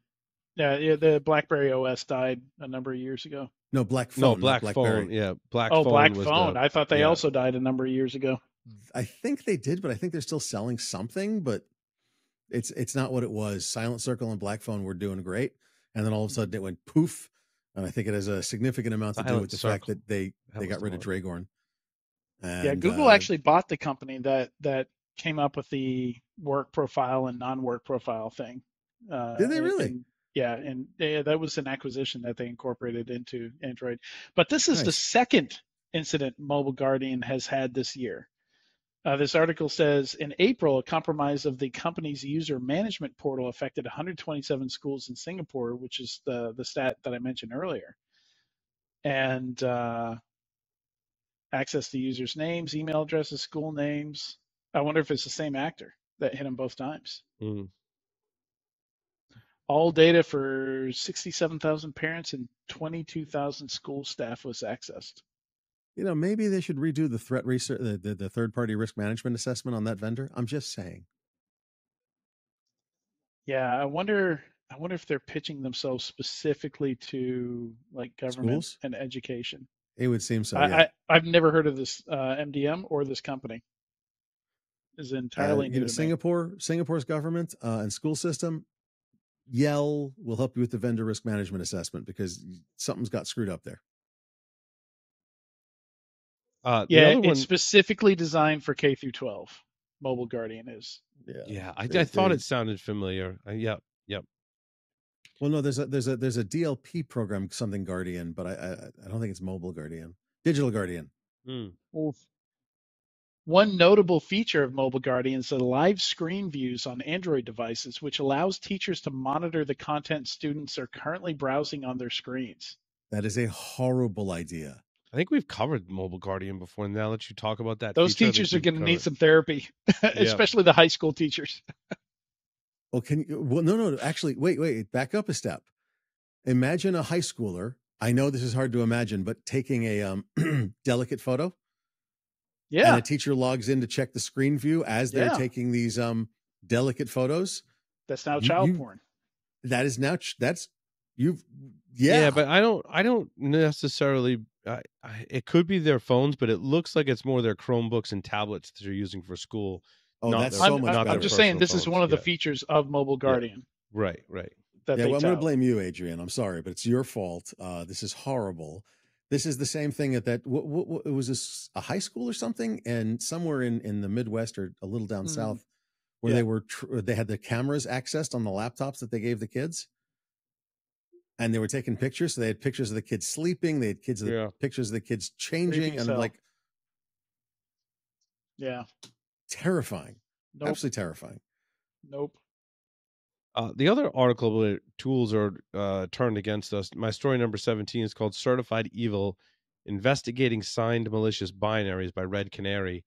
They say ultimately certificate or signature metadata is an important piece of the puzzle to consider when analyzing a potential threat. Sometimes the information contained within a certificate is sufficient to verify whether a binary is benign or legitimate. So what the threat actors were doing in this case is signing legitimate software, making it part of the antivirus system, so it looks like it's the AV software it's signed, but really that was their payload that connected them to the command and control server. If you read the full article, it gives we've seen vendors lose signing keys. SolarWinds, wasn't that a case where they had access before the signing process? Yep. Yeah, so there's all kinds of, if you think about the CI/CD pipeline, there's all kinds of opportunities. Look at PK fail, something we talked about last week, right? Like AMI didn't lose a signing key, but they had test signing keys they'd issued to OEMs, and someone in the supply chain lost the private key to the platform key that was installed on, I don't know, 250 different model laptops, like a whole bunch. I forget the exact number of laptops. Good bloody Lord. You guys weren't on the last show. You had John Lucchese on last week. That's some bad key management right there. No one person should be able to do that. Right. Well, that's the problem. You mean that least privilege and doing multiple people so you have dual control? It's not a lot of extra work. What's wrong with you? It's a lot of the problem work. Is when there is a test key is almost like a reference implementation. Multiple vendors implement that test key or reference implementation. And since so many people now have access to that because they're reusing a test key from AMI that should have been changed. AMI actually puts in the description like, do not trust, do not ship. People did it anyway. And then in someone's Git repo at some point in time, I traced it back to May 2023 in the Internet Wayback Machine. And that's not 100% because I can validate that a keys folder existed. I can't see inside the keys folder in the GitHub repo because that wasn't archived by the Wayback Machine. So my guess is May 2023, someone puts the private key in a GitHub repo. That key has been used by numerous manufacturers as the platform key, the top level root of trust in secure boot. Well, it's like the Okta support site breach, where they, their documentation told customers not to upload or to remove credentials from HAR files before uploading them to the support site. And I took the time to go out, create a HAR file of PPWorks, of me signing into PPWorks. And I couldn't tell where the OAuth key was. I couldn't tell where the credentials were. Like, that is not a simple thing to ask people to do.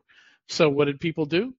Employees from 1Password, Cloudflare, and BeyondTrust uploaded HAR files with credentials in them. And that's how the attacker got into those security companies. But they shouldn't have put the credentials in the support dump to begin with.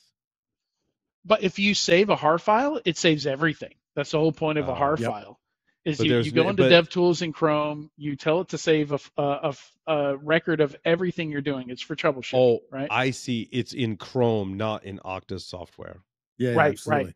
Oh, I got So you use Chrome, or I assume Firefox has some equivalent. to creating going into DevTools and saving a session, saving Mhm. all the details from your web session. And this is for troubleshooting, so Okta can figure out what went wrong in the auth flow, right? Oh, I see. Yeah, and so that har file is just a zip file. You can, or it's not a zip file, it's just like a plain text Like, file. You can open it up, yeah. you can edit it. Companies, Cloudflare even created a tool to edit it, but if you don't know what variable name goes with the Yeah. credential, Right. like you would have to be a developer to know what to pull out of that file before uploading it. And it's So going you to be run into different for these. every application, every website. So you mentioned AMI, like they're going to go the least friction route. Like they're gonna, maybe they even try to pull the credentials out of the har file. They're going to look at it. They're going to say, I don't know what the hell I'm looking at, and they're just going to upload it because they need to get this issue fixed. Right. Right. I hear you, and I agree with you that it's, what do I do with it? I got to get this done. Just get it. The boss says fix it. Yeah. it. So you take the risk. I mean, how many of us have sent stuff to our accountants over the internet with our social security number in it? Yeah. Right. Yeah. I mean, fuck it, get it done. Fuck it, get it done. Yeah. So it's valid, but on the other hand, when you're talking about stuff at this higher level, Yeah, and to this date, classify information. To this date, I've not seen a good way to do that with a har file. So AMI, that just reminded me of that. Like, yeah, AMI is different. This was a secure boot platform key. Right. That you distribute as a test. Yeah, it's not. So there's no way to easily go. And they put instructions of what not to do. But what do you think people are going to do? Well, yeah, because going back is hard. I mean, in the case of PK fail, people are people.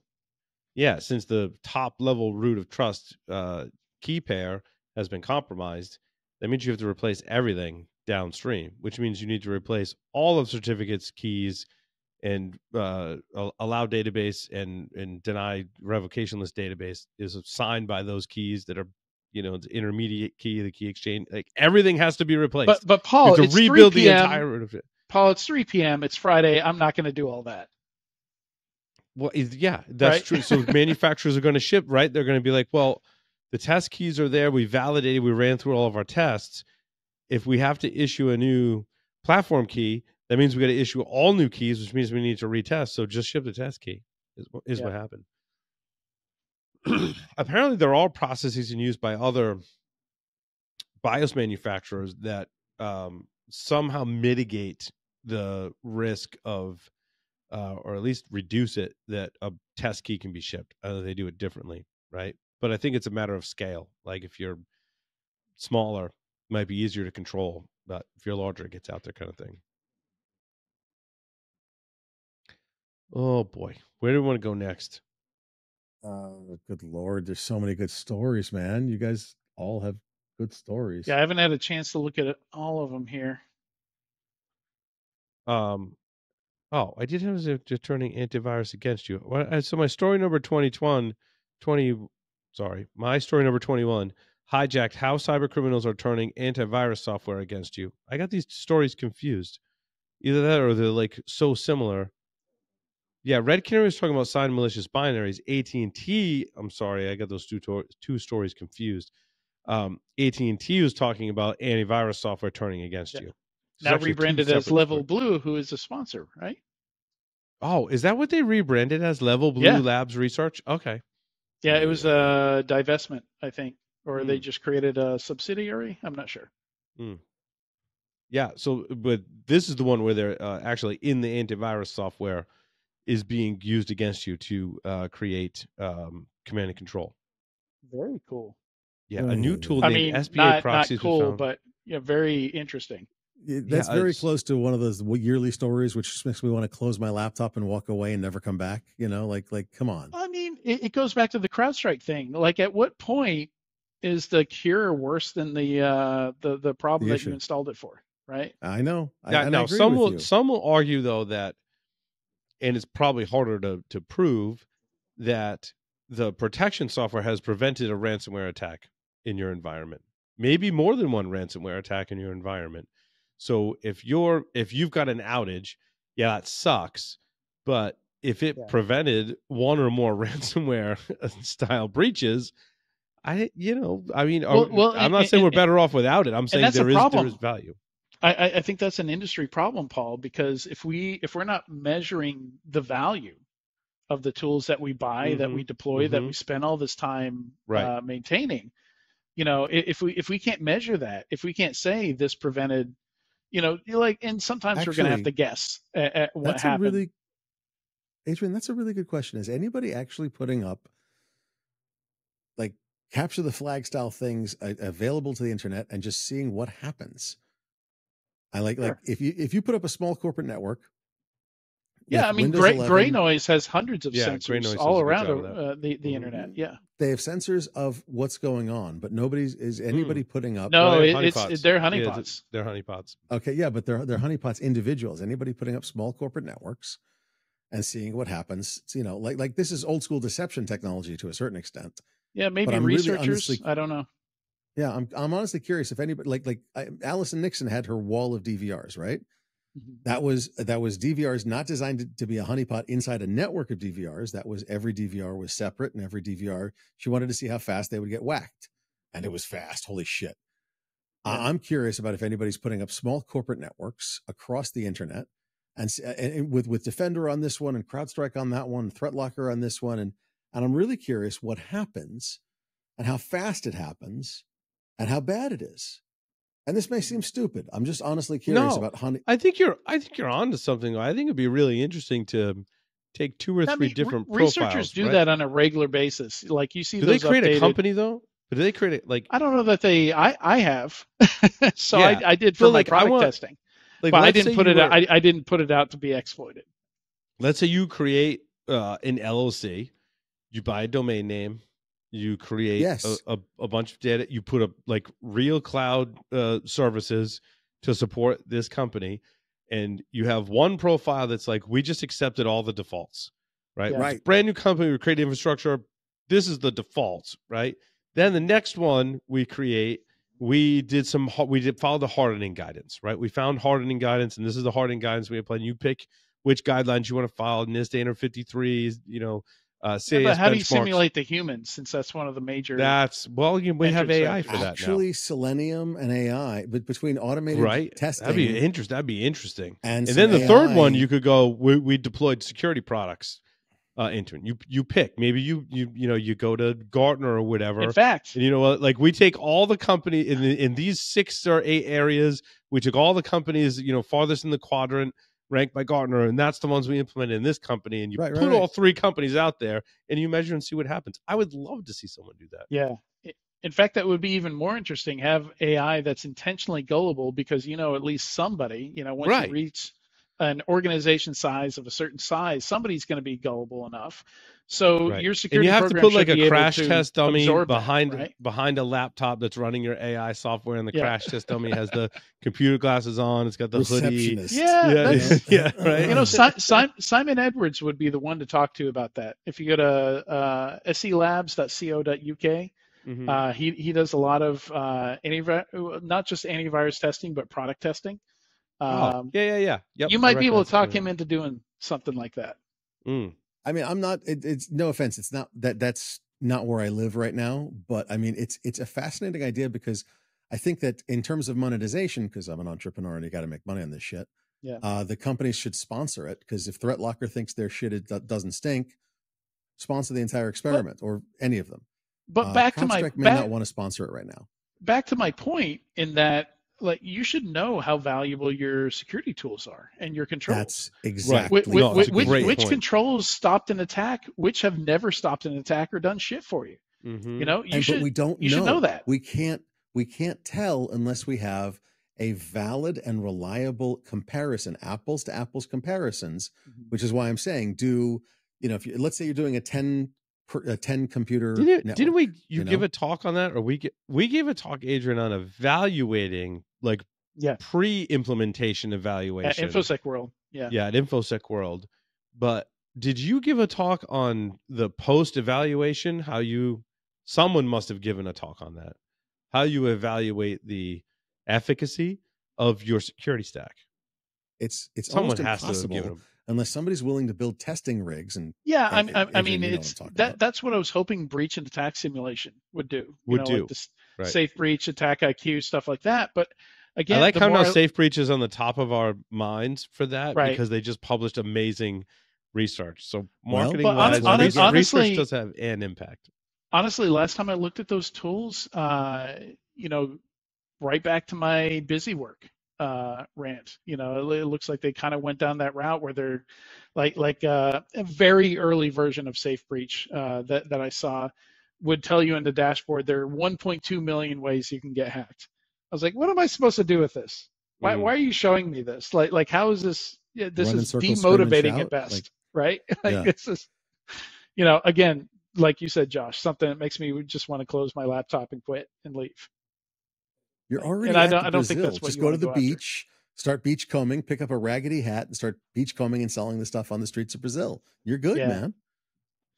Yeah, so Paul, I did that a lot in my product reviews, the Security Weekly Labs product reviews. All spent There a was good a amount of section of time like, right? of how you determine. Well, because I had this Value. time to value metric. Yes. And you can't measure time to value if you don't know what value means. What or value looks like. is, right? Well, that's why you take these enclaves and you expose them, and they're identical except for product 1, product 2, product 1 and 2, product 3, product 4, product 3 and 4, etc. But right?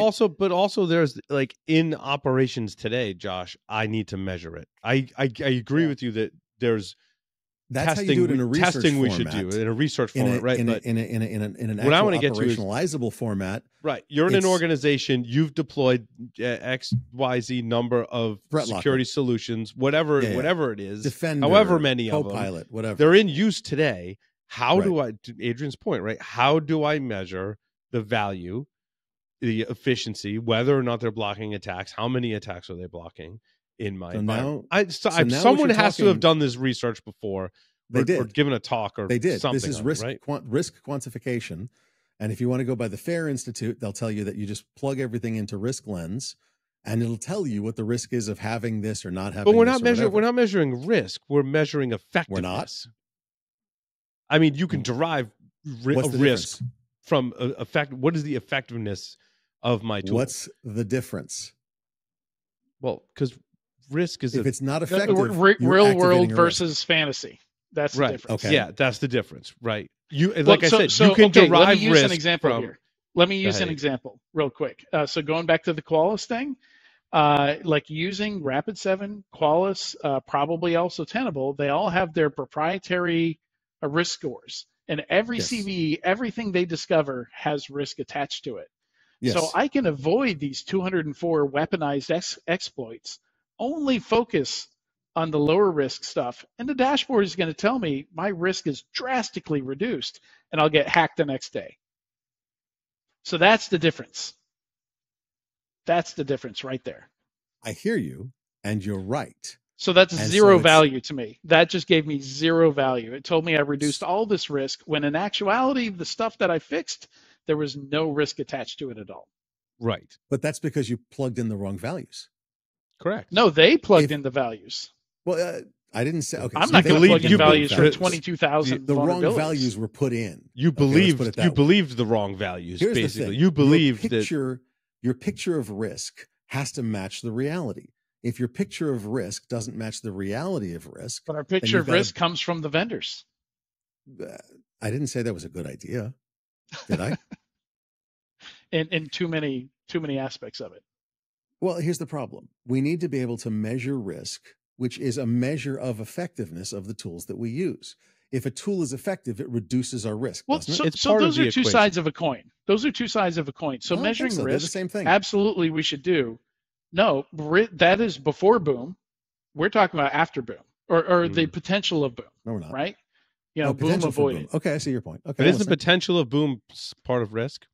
The potential of boom is the risk. Yeah, but it requires an outside force. Somebody actually tried to exploit this. We saw someone actually try to exploit this, and this product stopped it. Jeff would be losing his mind right now. You're not going to measure this in the middle of boom happening. You're going to measure this before. Well, no, that's exactly what an IDS does. That's exactly what antivirus does. That's exactly what all these. It said, "Hey, I just blocked an attack." They're stopping it. Right, and that is a measurement. They're stopping it. No. And each stoppage, that is something that you're measuring. Each stoppage is not a measurement. Each stoppage is an action. That you're the measuring. Effectiveness. You're mangling words. You're actually, no offense, not right. I hear your point and I get what you're saying and I can see why you're saying it. But the effectiveness of a tool or combination of tools or whatever, your stable of stuff, right? Your arsenal is to measure the risk of an exploit getting by those tools, getting through those tools, getting over those tools, getting under those tools, whatever. That is the measurement of risk.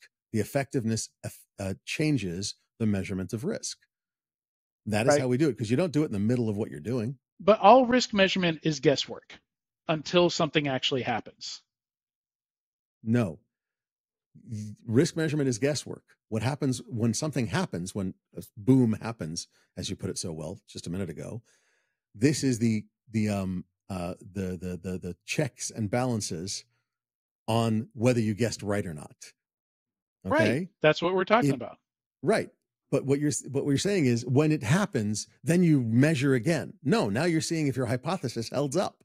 No, that's what I'm saying. We're doing scientific method. Yeah. Okay. So we're saying the same thing in different ways. I think we're saying the same things just differently. Yeah. Yeah. But I mean, but all I'm getting at is, you need to know if your controls worked or not. That's right. I think a lot of organizations don't know how well or not well a specific security tool is having an impact on. To your job, I've been in organizations where I looked around and I said, we could shut down 100% of this and nobody would know, like there'd be no impact to anything. No change. Yeah. Yeah. And let me ask you a question. Let me be very serious here for a second. How many organizations have you dealt with where they don't even try restoring their backups? So they don't even know if we're not even talking security here. I've been there. We're talking, we used to test that. We'd come up with a fake file. We put it on a server. We'd let it sit there for 3 months. And then we'd intentionally delete it and we'd go tell the backup admins that, hey, we lost this file, and see if they could restore it. And nope. What percent, roughly guess, just curiosity, what percentage of times that do test restores? Yeah. Never that I've seen. Yeah. Okay. Anecdotally, almost never. Almost never. Except for one case. I had one client that actually failed over to their DR environment for 1 week every quarter and then failed back to production. That's amazing. It was amazing. It was absolutely fantastic. Here's the other part. How many backup admins realize that an Active Directory doesn't work if you just back it up like a file? Right. Okay. But also, but that hits on a point where Adrian said that, like, breach and attack simulation was supposed to test your security stack, right, for you, right, and it doesn't. It's just like It's sort of like antivirus cousin or something. Because it's a harder thing to measure. I can go to a data center and I can start pulling cables. Some things are easy to test. Some things are hard. Make sure it goes in disaster recovery works. Right. That's very clear. Here. Like, it's a very physical thing. I can go unplug a cable.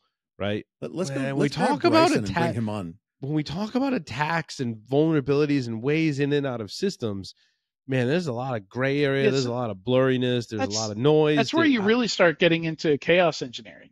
So I've been reading Kelly Shortridge's book on security chaos engineering. And, that kind of grew out of Netflix and Simian Army and all the tooling they built. Do you know Bill Burns? No. Bill Burns was the CISO of Netflix who came up with chaos engineering. Do you know the story? This is a great story. Okay, tell it. So the story is fantastic. Netflix, if you remember, I don't remember what year it was, quite a few years ago, half of Netflix, or a big chunk of Netflix, went down on the East Coast, right? I thought you were going to say back in the day, they used to mail you DVDs. No, this was the streaming Netflix, but Netflix went down for a big chunk of, I think, the East Coast.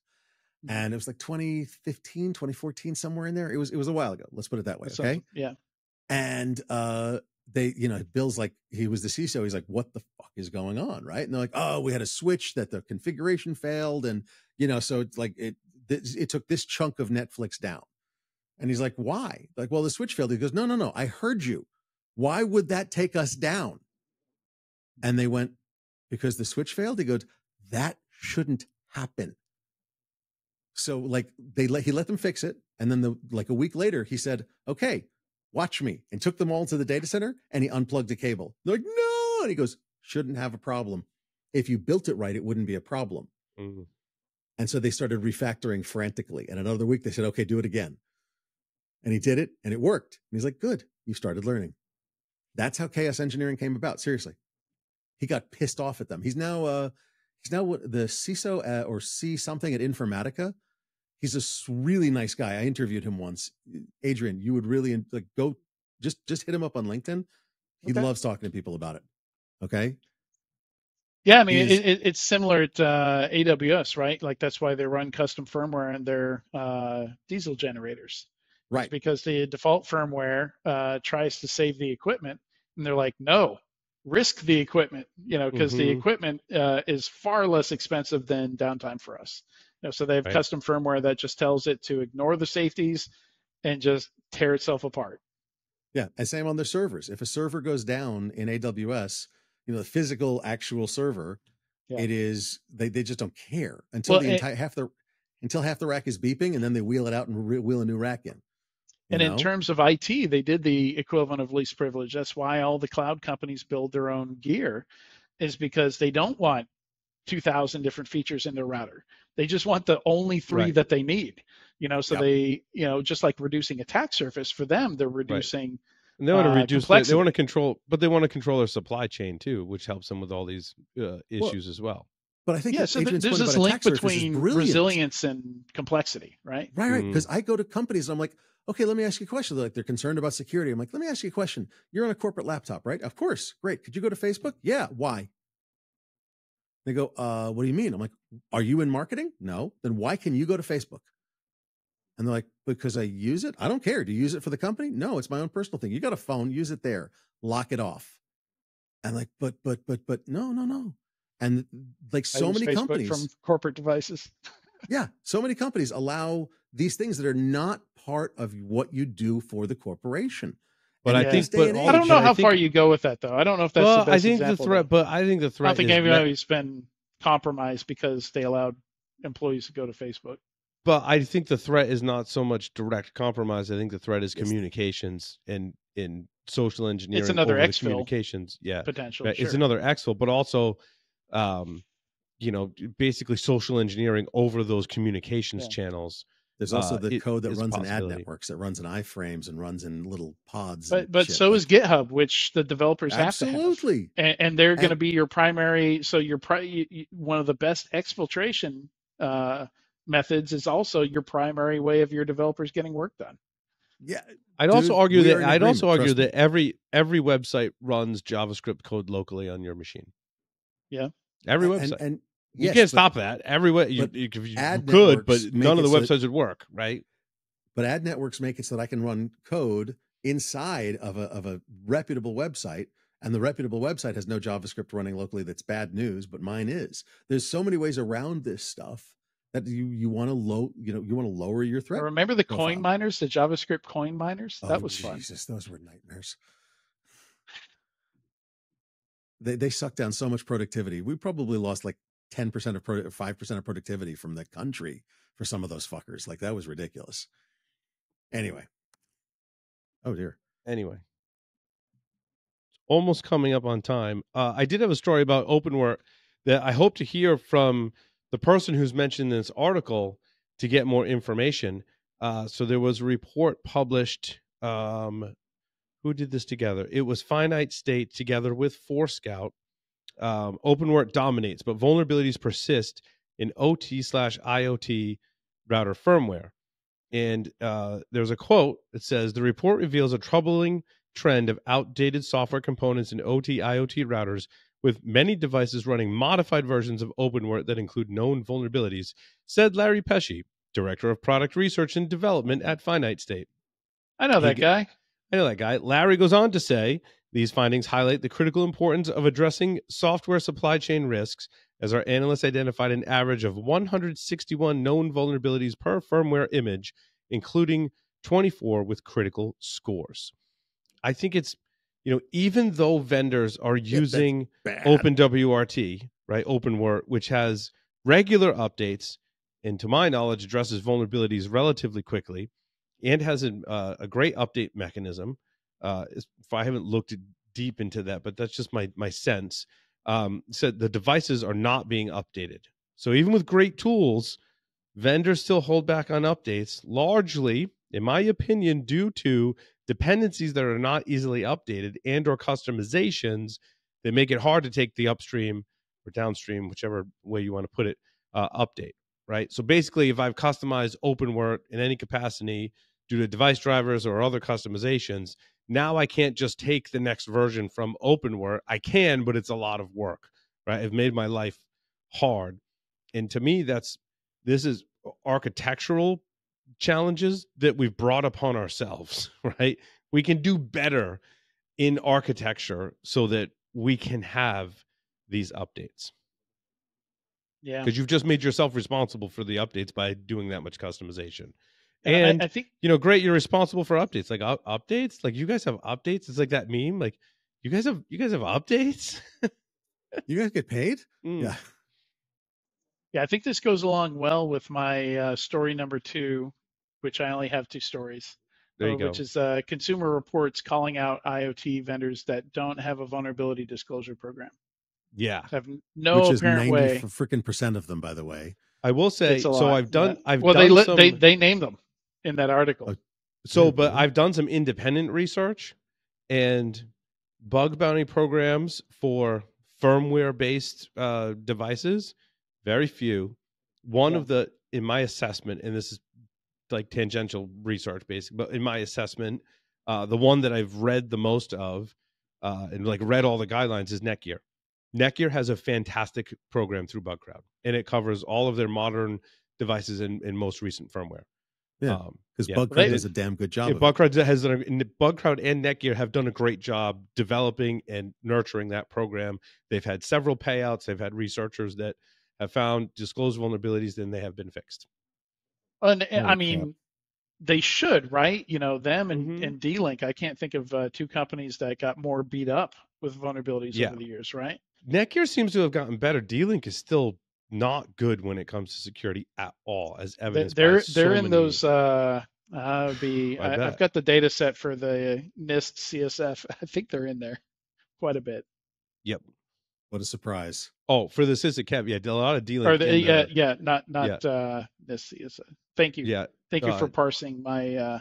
Yeah. I know what you're getting at. Netgear is on the SysACAV too, but again, they have a bug bounty program and they're fixing stuff. Like, we've all built products that are on the show right now. Like, you building a product that has perfect security? I don't think so, right? You're fixing bugs and vulnerabilities, and as long as you're doing that, that breeds a much higher degree of confidence in your product, and it should have more of a market impact. But on the consumer IoT side, I think we're still getting there.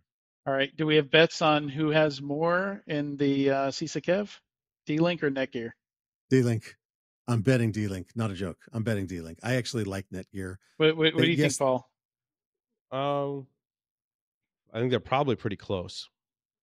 I think D-Link's far and away worse. And Josh would be correct. D-Link has 20 on there, and Netgear has 8. D-Link by a landslide. Oh, yeah. Yep. Oh, hell yeah. Which is interesting because it's one of the cases where, the qualification to be on the KEV is there has to be a patch, except for largely IoT devices that are on there, where Todd and company at CISA goes, if you have this, there's no patch. And so if you have this, you have until this date to remove it from your network. Get it off the network. That's the remediation. There is no patch from the vendor. The remediation is take it off the network. Yeah. Damn. It's so and much. You can of the see stuff... that. You can read that in the KEV entries. You can go, oh yeah, like they're basically the because they have to executive branch entities, government entities have a BOD, binding operational directive, that says you will remediate vulnerabilities that are put on the KEV in the time frame specified by CISA, and so they have to fix the stuff. Is what it's saying. Yeah, which I love. I love this. I think it's fantastic. Yeah, the fix is electronic recycling for some of these things. Mm-hmm. But it's amazing just looking at the KEV list, how many of these are remote code execution, remote command injection, OS command injection. Chunks of like just straight remote, full access to the device. Correct. Well, with that will conclude the show. I want to thank Josh and Adrian for hanging out with the non summer camp folks hosts this evening. Thanks, everyone, for listening and watching. We'll see you next time over